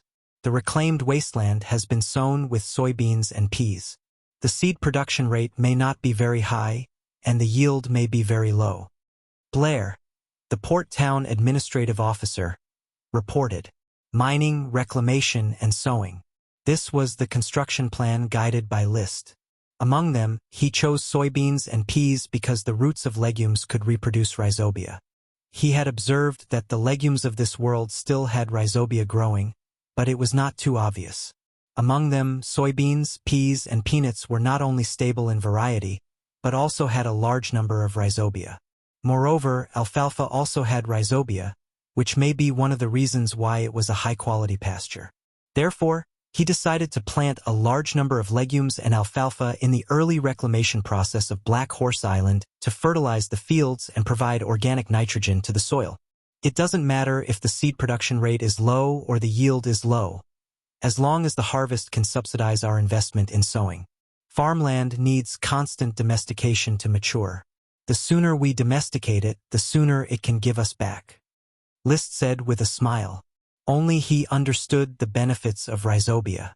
Humans in this world relied too much on sprite worms for farming. They didn't even know how to fertilize, let alone rhizobia. Under the rule of the Lord, the serfs most commonly used a fallow system, which was divided into the two-garden system and the three-garden system. The farmland was divided into strips, and each strip of farmland was fallowed for 1 year every 2 or 3 years so that the soil could recover its fertility. Only within the influence of the sprite worm, there was no need to fallow and it could be planted year after year. A small part of the farmland in Flowertown had abolished the fallow system and artificial fertilization was adopted to ensure that it could be cultivated every year. Of course, due to the shortage of serfs, most of the wastelands could not be cultivated intensively, so they still adopted the two-garden system with 1 year of planting and 1 year of rest. In any case, there were many fields and few people, so they could cultivate however they wanted. After developing, he would gradually guide the serfs on how to farm intensively. Scientific farming was carried out in cooperation with sprite worms.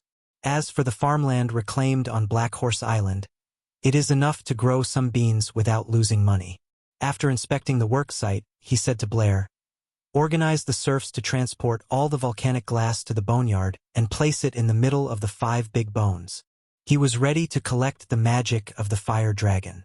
It was a huge project, and only he himself could do it. He was going to hide in Black Horse Island, do the work carefully, and live a few days of hardship to save money for the castle in Flowertown. Piercing the volcanic glass, releasing the fire dragon magic, which was quickly absorbed by the 5 fire dragon bones. All he needed to do was to repeat this set of movements. But he soon discovered that the magic power of a single piece of volcanic glass could not form a magic dragon. This meant that it could not burn people and would be absorbed by the fire dragon bones before the magic gathered. I can let Marcus and the others work together and arrange 2 or 3 nights around each fire dragon bone to repeat my work.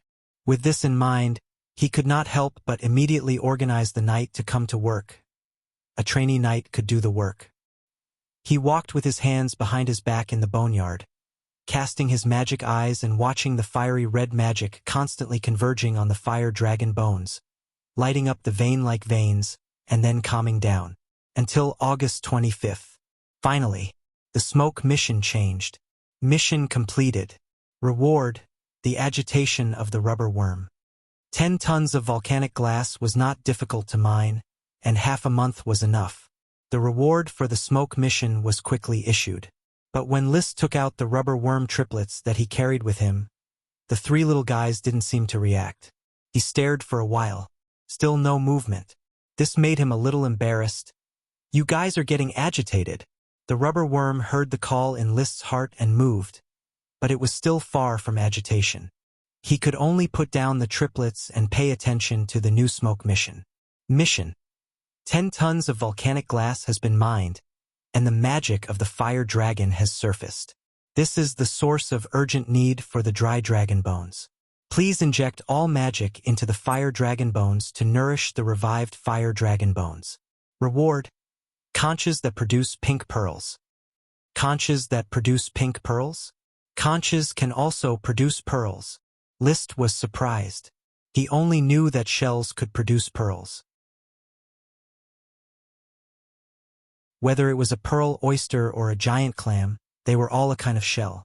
But conches seem to be a kind of shell. It seems that this is the case, otherwise how could they produce pearls? He put down his doubts and thought about the conch.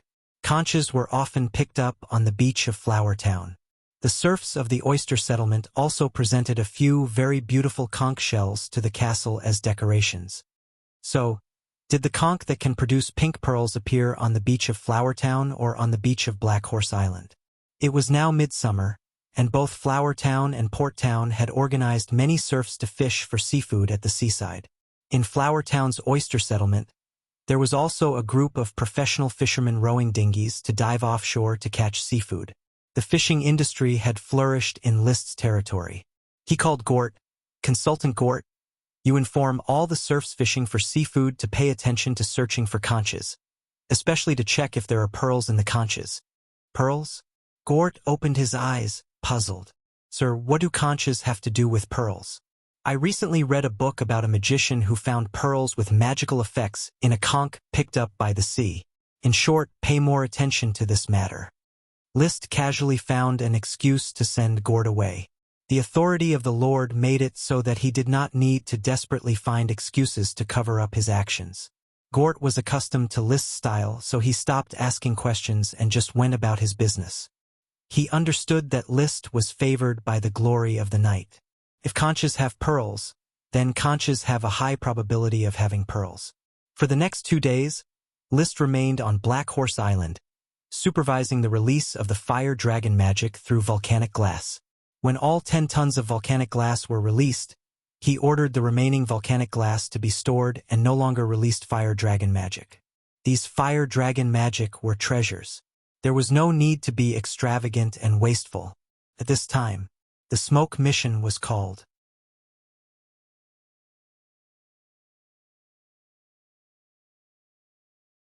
Chapter 438. C. S. Hashtag HHY. Asterisk ID. I. H. Z. The fisherman had not yet reported the pink pearl conch, so List did not know where he was going to find this kind of conch. He could only wait. He had been on Black Horse Island for a week and was ready to return to Flower Town. By the way, he would complete the new smoke mission. The fishermen of the oyster settlement are no longer afraid of the shallow waters on the shore. They dare to dive into the seabed to fish for seafood, but they do not know all the seafood. As a seafood lover, why not guide the fishermen to identify the delicacies in the sea? Reward: a mutant rubber tree. The carpentry workshop uses thorns and rubber to produce many high-quality sampans so that the fishermen can be armed and can fish offshore. However, they have seen many marine life on the seabed, but it is not easy to distinguish which marine life is edible. It has always been the few kinds of seafood that can be picked up on the beach. I don't seem to know much seafood. I can eat it, but I can't catch it. He thought about it and decided to take a stupid approach. He asked the fishermen to fish up all the creatures that could be fished from the bottom of the sea, and then he would select the ones he knew and did some toxicity experiments to verify whether they were edible. Just as he was about to leave Black Horse Island, his heart suddenly moved. A faint restlessness came, and he quickly opened his eyes. It's the rubber worm triplets. He immediately asked the servant to bring 3 rubber worms. At this time, one of the triplets, which liked to line up and synchronize their movements, left the line and crawled around in the jade box. It could be felt that it was very restless, more restless than the other 2. This was a rare situation. Little guy, what's wrong with you? He carefully established a deeper spiritual communication with the rubber worm, which was supported by the contract. Soon, he distinguished a unique emotion from the restless mood of the rubber worm. It actually wanted to spit out its worm stalk. The worm stalk of the rubber worm has not been planted in the rubber garden and has not been moved since the contract. What does this rubber worm mean? List suddenly raised his eyebrows. Could it be that it has brewed a new worm stalk in its body? Thinking about it carefully, it was really possible. Perhaps this was the reward of the smoke mission, the agitation of the rubber worms. Since the rubber worm wanted to spit out worm stalks, List naturally wouldn't refuse. He quickly rode the chocobo Loki to the rubber field. For the time being, the rubber plantation was planned to cover an area of 1,000 acres. Eventually, it would reach 10,000 acres or even 100,000 acres. For such a magical crop, the more, the better. However, there weren't many rubber trees in the rubber plantation. There were very few of them. The original rubber tree worm stalk was still standing in the middle of the garden. Liszt roughly estimated its radiation range and walked into the distance. He found a flat area suitable for planting rubber trees and put the very restless rubber worm in his hand. "Little guy, spit it out." The rubber worm crawled on Liszt's palm, raised its head, and opened its mouth. It spat out a faint green light, which contained a small seed. After the seed fell to the ground, it quickly sprouted and grew. At a speed visible to the naked eye, it grew into a rubber tree that was as tall as the previous rubber tree's worm stalk within 3 minutes. But the difference was very obvious. The rubber tree's worm stalk was actually densely packed with white spherical fruits. Ordinary rubber trees, including the first rubber tree worm stalk, showed no signs of bearing fruit. Moreover, rubber trees relied on adventitious buds at their roots to reproduce. New seedlings could often be found growing around the rubber trees, which originated from the roots of the rubber trees. Liszt ordered the serfs to dig up these new seedlings and plant them in rows in the rubber plantation, constantly expanding the size of the rubber trees. Therefore, this was a plant that reproduced asexually. That's why Liszt was surprised. The flowerless and fruitless rubber tree worm stalk had actually borne fruit. He thought for a moment. At the risk of damaging the worm stalk, he plucked a fruit, the fruit, leaves, and the like of a worm stalk would quickly lose its magic power after being plucked and become an ordinary plant, or at best, better. It was not a big problem to pluck only one rubber fruit from a tree full of rubber fruits. While fiddling with the rubber fruit, which was gradually losing its magic power, Liszt could not help but sigh. Sprite worms are truly extraordinary. It was clearly a worm stalk, yet it gave birth to 3 sprite worms. And now, the 3 sprite worms gave birth to a new worm stalk. Does this mean that the next time the rubber worm becomes restless, it will give birth to a new worm stalk? Or a variant worm stalk? The matter was settled. He returned to the port town, took the flour, which had already been loaded, and set off for Flower Town. The flour was fast and was his exclusive ship. When he was bored sailing, he teased the blizzard beasts. He spent more time studying rubber fruits. When he drilled a hole in the hard shell of the rubber fruit, he found that it was all rubber stored inside. In other words, the new variety of rubber tree concentrates rubber in its own fruit? He was pleasantly surprised. Does this mean that the new variety of rubber trees will be easy to collect rubber without harming the tree itself? When the new seedlings come out, I will immediately let the serfs try farming them. Rubber collection was troublesome and harmful to the tree. If the rubber was concentrated in the fruit, not only would it be convenient to pick, but it would also be easier to store. Such a rubber fruit could be preserved for several years like a fragrant coconut without spoiling. The value was even higher. After arriving at the Port of Flowers, Liszt's expectations for the rubber fruit had been suppressed. He rushed to the administrative office first and saw the administrative officer Isaiah. The oyster settlement's dinghy fleet is already familiar with shallow sea fishing, but they still know too little about seafood. Isaiah, immediately give the oyster settlement's dinghy fleet an order to search for all kinds of creatures from the bottom of the sea. Sir, what do you mean? We need to develop new seafood to reoccupy the Coral Islands market. We can't just rely on oysters and oil consumption. I need to restore the seafood market that is more popular than last year. Yes, sir. I will immediately give the oyster settlement an order to salvage all the creatures that can be salvaged. In addition, send someone to Coral City to buy a batch of boat nets and fine nets.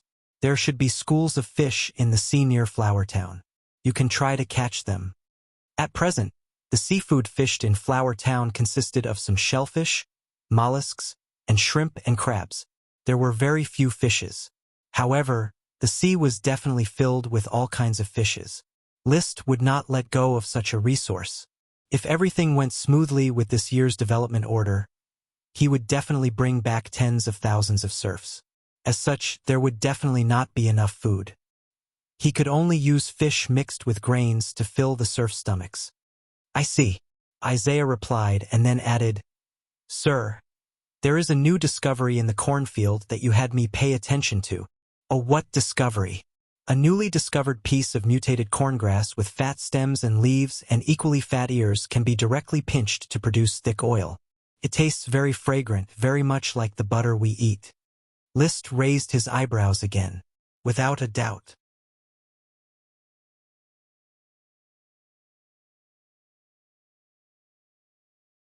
Chapter 439. Corn Grass Field. The grain variant corn grass, which originally had large handfuls of flower ears, has now borne full grains, looking like a relatively round triangle, squeezed together on a single ear. There is not much resemblance to the corn kernels in his memory, but they are as big as corn kernels. This large handful of ears weighs at least half a caddy. When it matures, it will surely yield far more than wheat and corn. He just doesn't know how it tastes. Is it similar to the taste of corn on the cob, or similar to other grains? He doesn't know if it can be eaten as rice or ground into flour.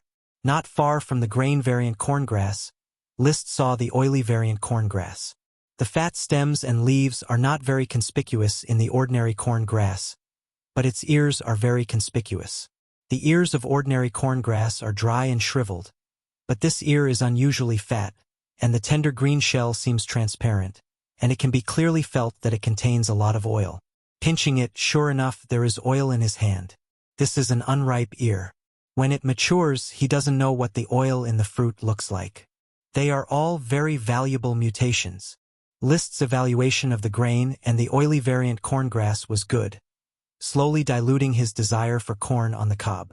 Then he told Isaiah, this kind of corn grass with grains on its head is called grain corn, and this kind of corn grass with oil is called oil corn. Take good care of them.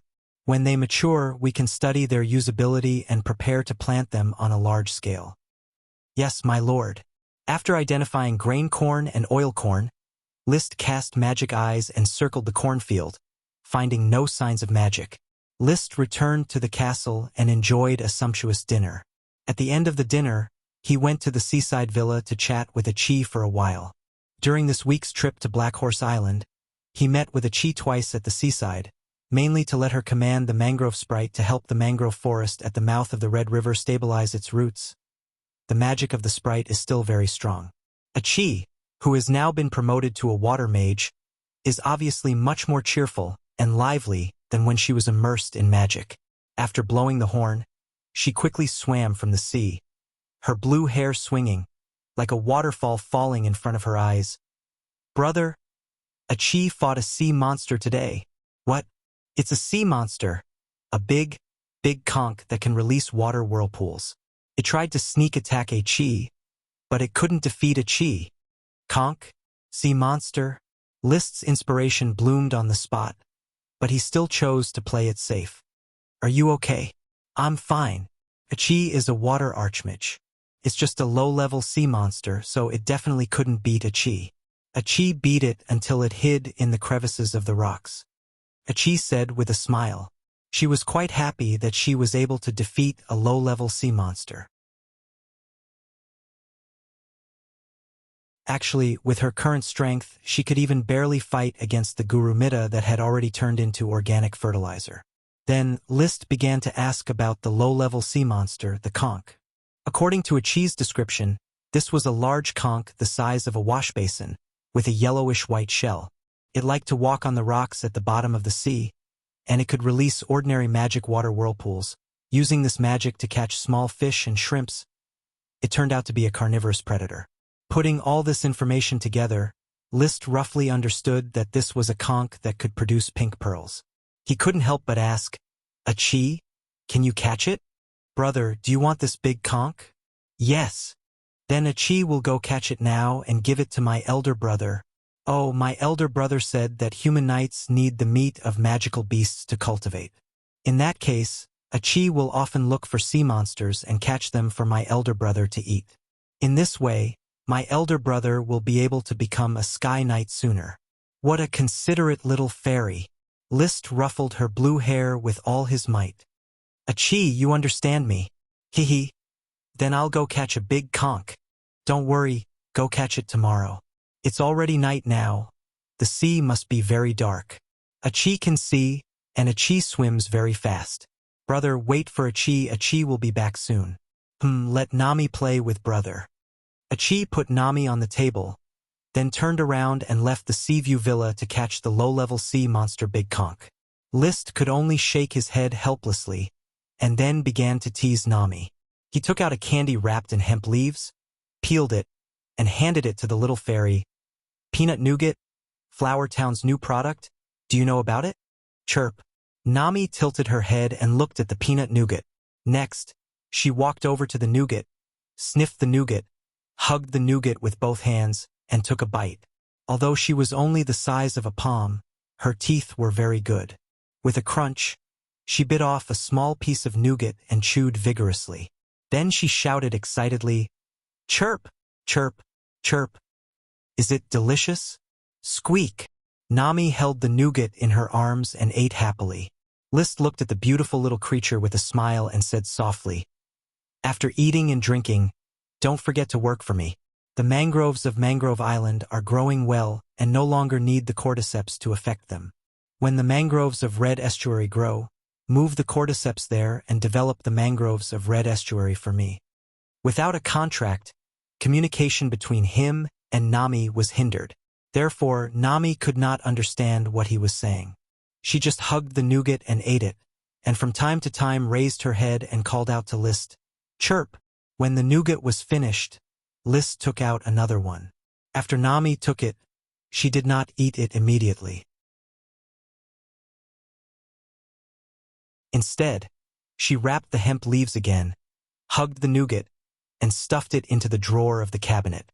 She then flew to List's shoulder and landed on List's shoulder. She began to comb List's hair, or it could also be called looking for lice. She flipped his hair one by one to check his scalp. List did not know if she learned this trick when she raised the mallard ducklings. Unfortunately, List washed his hair every day and there was no dirt on his head. What a docile little elf. Compared with Nami, Ella is simply a bully. He thought of Ella who liked to shout. He could not help but sigh. Just then, the sound of waves came from outside, and then he saw that Achi had swum to the bottom floor of the Seaview Villa. She tied a large conch with a water belt and carried it to the second floor. "Brother, Achi has knocked out the big conch, can no longer release the water whirlpool." Eyes shining, List took the big conch and said, "Well done, my Achi. It's getting late. You should also rest. I'll get rid of this big conch first." Okay. Holding the big conch, List quickly returned to the castle and began to dissect the big conch in the open space of the apple orchard. First, while it was unconscious, he directly pulled out the sky cutter sword, infused it with chi, and killed it. Then he picked out the conch meat. The conch was the size of a wash basin, but the meat was very small. He carefully scratched and soon found a hard object wrapped in a membrane.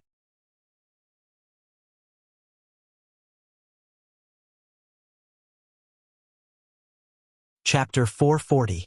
The pink pearl, about the size of an egg, had flame-shaped lines on it after being cleaned. At first, List thought it was a pearl of fire magic, but the magic eye observed that its magic color was light blue. Like the big conch, it was of the water attribute. The black pearl was also of the water attribute, but its effect was to disperse wind magic. At the moment, he didn't know what effect the egg-sized pink pearl could have, but its magic concentration was stronger than that of the largest black pearl in List's collection. "I probably won't be able to study anything, so I'll leave it to Chris to study." Now that he was supporting the mage Chris Truth, other magic-related work could be handed over to her except for making potions. Inside the magic workshop, Chris looked at the pink pearl and nodded solemnly. "Viscount, this is a magical item. I need to study its effect carefully and give you the results." "Sorry to trouble you. I'm at your service." List suddenly asked, "Chris, are you sure about your promotion to a great mage?" Chris thought for a moment and replied, "I have some ideas, but I still need more preparation. If everything goes well, I will be able to become a great mage in about a year. If it doesn't go well, I may not be able to become a great mage for several years. If you need anything, just tell me. In addition, I wish you an early promotion to a great mage. At that time, I will build a mage tower for you on Black Horse Island for you to pursue the truth." Chris said with heartfelt joy, "Thank you, Viscount." Unlike Elksun, she really liked to study magic and truth. Having a mage tower was a great honor and benefit for her. After a brief chat, leaving the Pink Pearl, List said goodbye and left. When he returned to the castle, Mrs. Abby had cleaned up the meat of the big conch. This World of Warcraft meat naturally belonged to List. "It would be great if I could raise a low-level sea monster. Unfortunately, there is no knowledge about raising sea monsters. In order to get the Pink Pearl, I can only kill the conch to get the pearl. Fortunately, not only did I get a Pink Pearl, but also a large group of conch meat and a beautiful conch shell." He cleaned the conch shell and drilled a hole in the tip. He placed it in his mouth and blew on it. Immediately, a deep and resounding horn sound was emitted, spreading far and wide. The effect was even more powerful than a loudspeaker. Casting magic eyes, List could see that when the conch was blown, there was a flash of magic on the shell, indicating that this amplification effect was related to magic and could barely be regarded as a kind of magic. This should also be given to Chris and let her study it. Perhaps she can develop a horn with the same effect as a loudspeaker. With such a magic horn, it can be used as an air defense alarm. If it is blown during a crisis, I'm afraid it can even wake people up from their dreams. Even if he couldn't make a loudspeaker with a strong amplification effect. As an ornament, it could be placed on an antique shelf in the study. It was also a delightful sight. "It's a pity that one big conch is too little," he thought. However, just when he felt that there was only one giant conch and that the reward wasn't too valuable, a chi brought new news. "Brother, the Black Pearl Lake has been occupied by many giant conches, and they are currently fighting against the giant clam. There are also many giant clams at the bottom of the lake to resist the invasion of the giant conches." "Giant conches and giant clams are fighting?" "Yes, big brother. You told a chi to look for a very, very large giant clam, but a chi never found one. But now, many giant clams with a diameter of more than 2 meters have appeared in the Black Pearl Lake. The biggest one is even twice as big as a chi's shell. A chi's shell was 3 meters in diameter, and giant clams larger than a chi's shell were at least 4 or 5 meters in diameter. They were indeed behemoths, and much larger than the giant clam that was fished up. It was worth looking forward to what kind of black pearls would be inside. Moreover, there were also a large number of low-level sea monster giant conches. Whether it was for the pink pearls or the conch meat, List would not give up this opportunity. "A chi, pay attention to cooperation, and together with me, we will catch the giant clams and giant conches that are causing trouble in the Black Pearl Lake." "Okay." A chi nodded excitedly. The once delicate, innocent, and caring little siren had now become a great sorcerer who liked to fight and hunt sea monsters if he didn't like it. This made List sigh with emotion. A girl changes 18 times from childhood to womanhood. The flower was immediately dispatched to the atoll. The atoll had no clear ownership, but it now belonged to List. Several black tulip flags were planted on the reef. When they arrived at the atoll, the tide had just ebbed, and large tracts of white, fine sand were exposed on the sea. The flower slowly sailed into the Black Pearl Lake. List used magic eyes to guide the flower on how to salvage the giant clams and giant conches. Chi was at the bottom of the lake, guiding the position of the bodies of the 2 sea monsters. Giant clams could barely be regarded as sea monsters. It was a fierce fight. As the divers continued to tie ropes and fish up more and more giant clams and conches, List became more and more excited. He had just broken open a giant clam with a diameter of about 1.8 meters and found a bowl-sized black pearl and several fist-sized black pearls inside. These were all treasures. Another large conch the size of a wash basin did not produce pink pearls. After dissecting 5 large conches in a row, no pink pearls were found. It was not until the 6th large conch, the largest one, that a new pink pearl was found. It was a pink pearl the size of a goose egg. The probability of a large conch producing a pink pearl is a bit low, while the giant clam producing a black pearl is very high, but the probability of a large black pearl is also not high. He silently estimated the pearl drop rate of the giant clams and conches. The fishing lasted for 2 hours. Achi worked hard to track the giant clam and the large conch. Finally, the largest giant clam was killed in the middle of the Black Pearl Lake. Along with it were 3 large conches the size of a bathtub. When the 4 large objects were fished up, the sailors on the ship cheered. Captain Costo said excitedly, "Sir, such wonderful shells and conches. It is incredible. Under your guidance, we were able to reap such a bountiful harvest. Remember to keep it a secret. The Black Pearl Lake will be the brightest pearl of the ocean in my territory. Whoever dares to leak it will receive bloody revenge." After saying these fierce words, Liszt patted Costo's shoulder and said in a pleasant tone, "Soon, I will grant you the status of a freedman. From now on, you can receive merits according to your official contributions. Follow me, and one day you will become a noble." Today, he had completely exposed his talent. Wherever he pointed, there would be prey. Although Costo and the others did not dare to ask about Liszt's talent, it was inevitable that someone would open their mouths and expose today's matter. Therefore, he used the carrot and the stick to avoid possible risks in advance. Half an hour later, seeing Achi's hint in the sea, Liszt understood that the giant clam and the large conch's territorial struggle had probably ended. He blew the horn in response to Achi.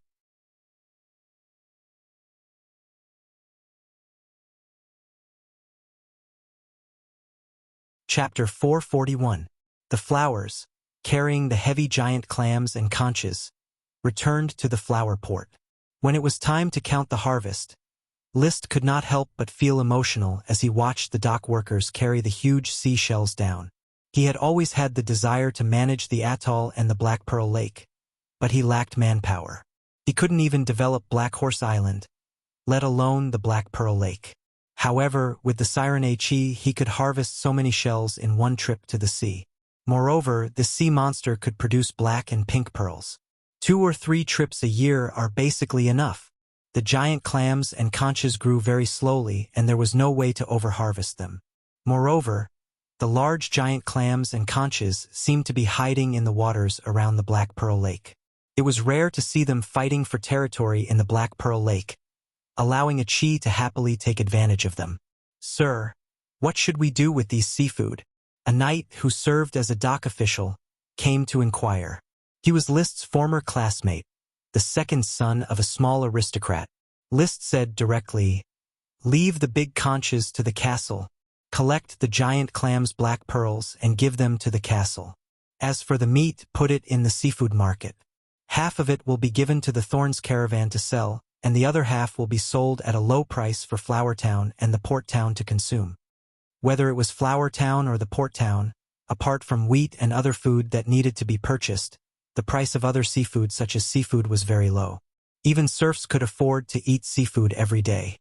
The reason was very simple. The sea had not been overfished and was rich in fishery resources. Unfortunately, this method did not have much technical content. The Coral Island was a small town near the sea, and the lords were fishing for seafood in private.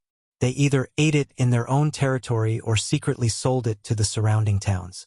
Flower Town's seafood business was hit by such a situation. The seafood that existed on the beach could no longer be sold at any price.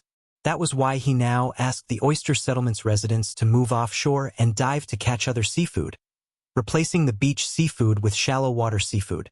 Eventually, deep water seafood, shallow water seafood, and beach seafood would develop synchronously. "Master, there is too much meat in the conch.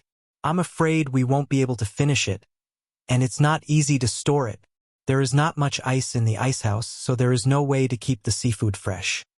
Mrs. Abbey couldn't help but worry when she saw a large pile of conches being transported back to the castle. "Just make them into food and give them to me. I will distribute them to the knight of the territory and let them enjoy the nourishment of the sea monsters together," Liszt said casually. He had already finished eating the meat of the 6-headed Hydra King, and the skin had been made into snakeskin armor. The bones and other parts had been handed over to Crazy Truth to be processed into magic materials. Now in the gem space, there are not many items stored. List, who has a big business, no longer stores low-value items such as fine steel armor in the gem space. At present, in the gem space, there are only the red blood sword, the floating bottle, the soul storage jar, a spare set of mithril armor, 2 pairs of binoculars, the sapphire magic ring, the sheep head flag, the sapphire dragon bow, the soul-sinking wood, and a batch of poison thorny wood arrows. There are also 5 books, the Diary of the Descendants of Philip's Sons, which is used to learn the Sun language, to His Highness Annette Curtis Truth, which records how the Lich and the Ghost Ship were made, the Sword Saint's letter given by Marquis Merlin, the Unnamed Dragon Raising Manual, and the high-level Chi secret book, The Red Sun Rising Fire. The mithril, or jade, crystals, and black pearls were all sealed in the castle's warehouse. So, he saved a lot of space in the gem space for the storage of World of Warcraft meat, sea monster meat, dragon milk, and potions, ensuring that no matter where he goes, he can enjoy the same nutrition. This batch of conch meat can be stored in the gem space and enjoyed slowly. Of course, he is not stingy enough to enjoy all the sea monster meat alone. The Earth Knight of the territory can get a little, and the officials of the territory can also get a little. This is called sharing rain and dew. After the inventory was finished, there were not many pink pearls. Counting the one that Chris was studying, a total of 7 were harvested. 2 ordinary bowl-sized pink pearls were taken from the 3 bathtub-sized conches, 1 without a pink pearl, 2 goose egg-sized pink pearls, and 3 egg-sized pink pearls. These 7 pink pearls are not very regular oval shapes, and they all have flame-shaped lines. There are a lot of black pearls, a total of 136. Among them, the largest giant clam had contributed 29 black pearls, plus the black pearls in List's inventory. There are a total of 3 basketball-sized black pearls, 11 bowl-sized black pearls, 48 fist-sized black pearls, and many smaller black pearls. There are also 2 wash-basin-sized black pearls, 1 from the inventory, and 1 from the largest giant clam caught today. Moreover, there is an even larger black pearl, the size of a bathtub. There is no doubt that it was also taken from the largest giant clam. Well, so many pearls, am I rich again? List smiled as he looked at the black pearls piled up together, already imagining the future of the sea. Previously, there were 2 wash-basin-sized black pearls, which have been made into calm pearls and armed on flowers and thorns.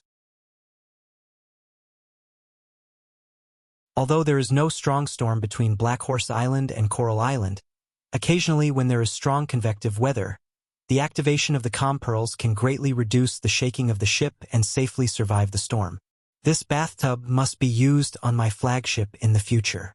When I get the shipbuilding technology, I will study the longitudinal sail technology and keel technology.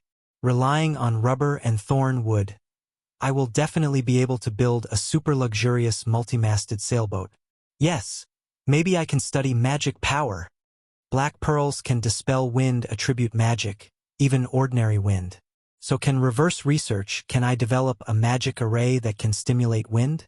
Even more in-depth research, design a magic array that can control wind, attribute magic, so that the storm can also become the driving force of the ship. Thinking about it, it is very interesting. However, to do this, there is no way to achieve it without a lot of financial, material, and manpower. I still have to continue to stay on Black Horse Island and slowly develop. Maybe before the territory is developed, I will successfully ride a dragon and become a dragon knight. At that time, it seems that there is no need to study any magic ships. In any case, he immediately put the black pearl the size of the bathtub into the gem space. The value of this black pearl is absolutely huge. Other black pearls are just stored in the warehouse. Looking at the shiny black pearls, he suddenly had a flash of inspiration. I originally planned to give Levis a pink gem as a wedding gift, but now it seems that there is no need to give it. The pink gem can be given to a Chi or Chris. They are magicians and need spirit enhancement. Not giving Levis a pink gem. What to give as a gift is obvious. Give a black pearl the size of a basketball. Judging from the appearance alone, it is definitely more shocking than a gem. At first, A black pearl the size of a fist was sold to Levis for hundreds of gold coins. Now, a black pearl the size of a basketball, Levis will definitely be happy. A new week. You're tuning in to the Legend of the Vagabond YouTube channel. Don't forget to subscribe and join us on this journey to catch the most captivating stories.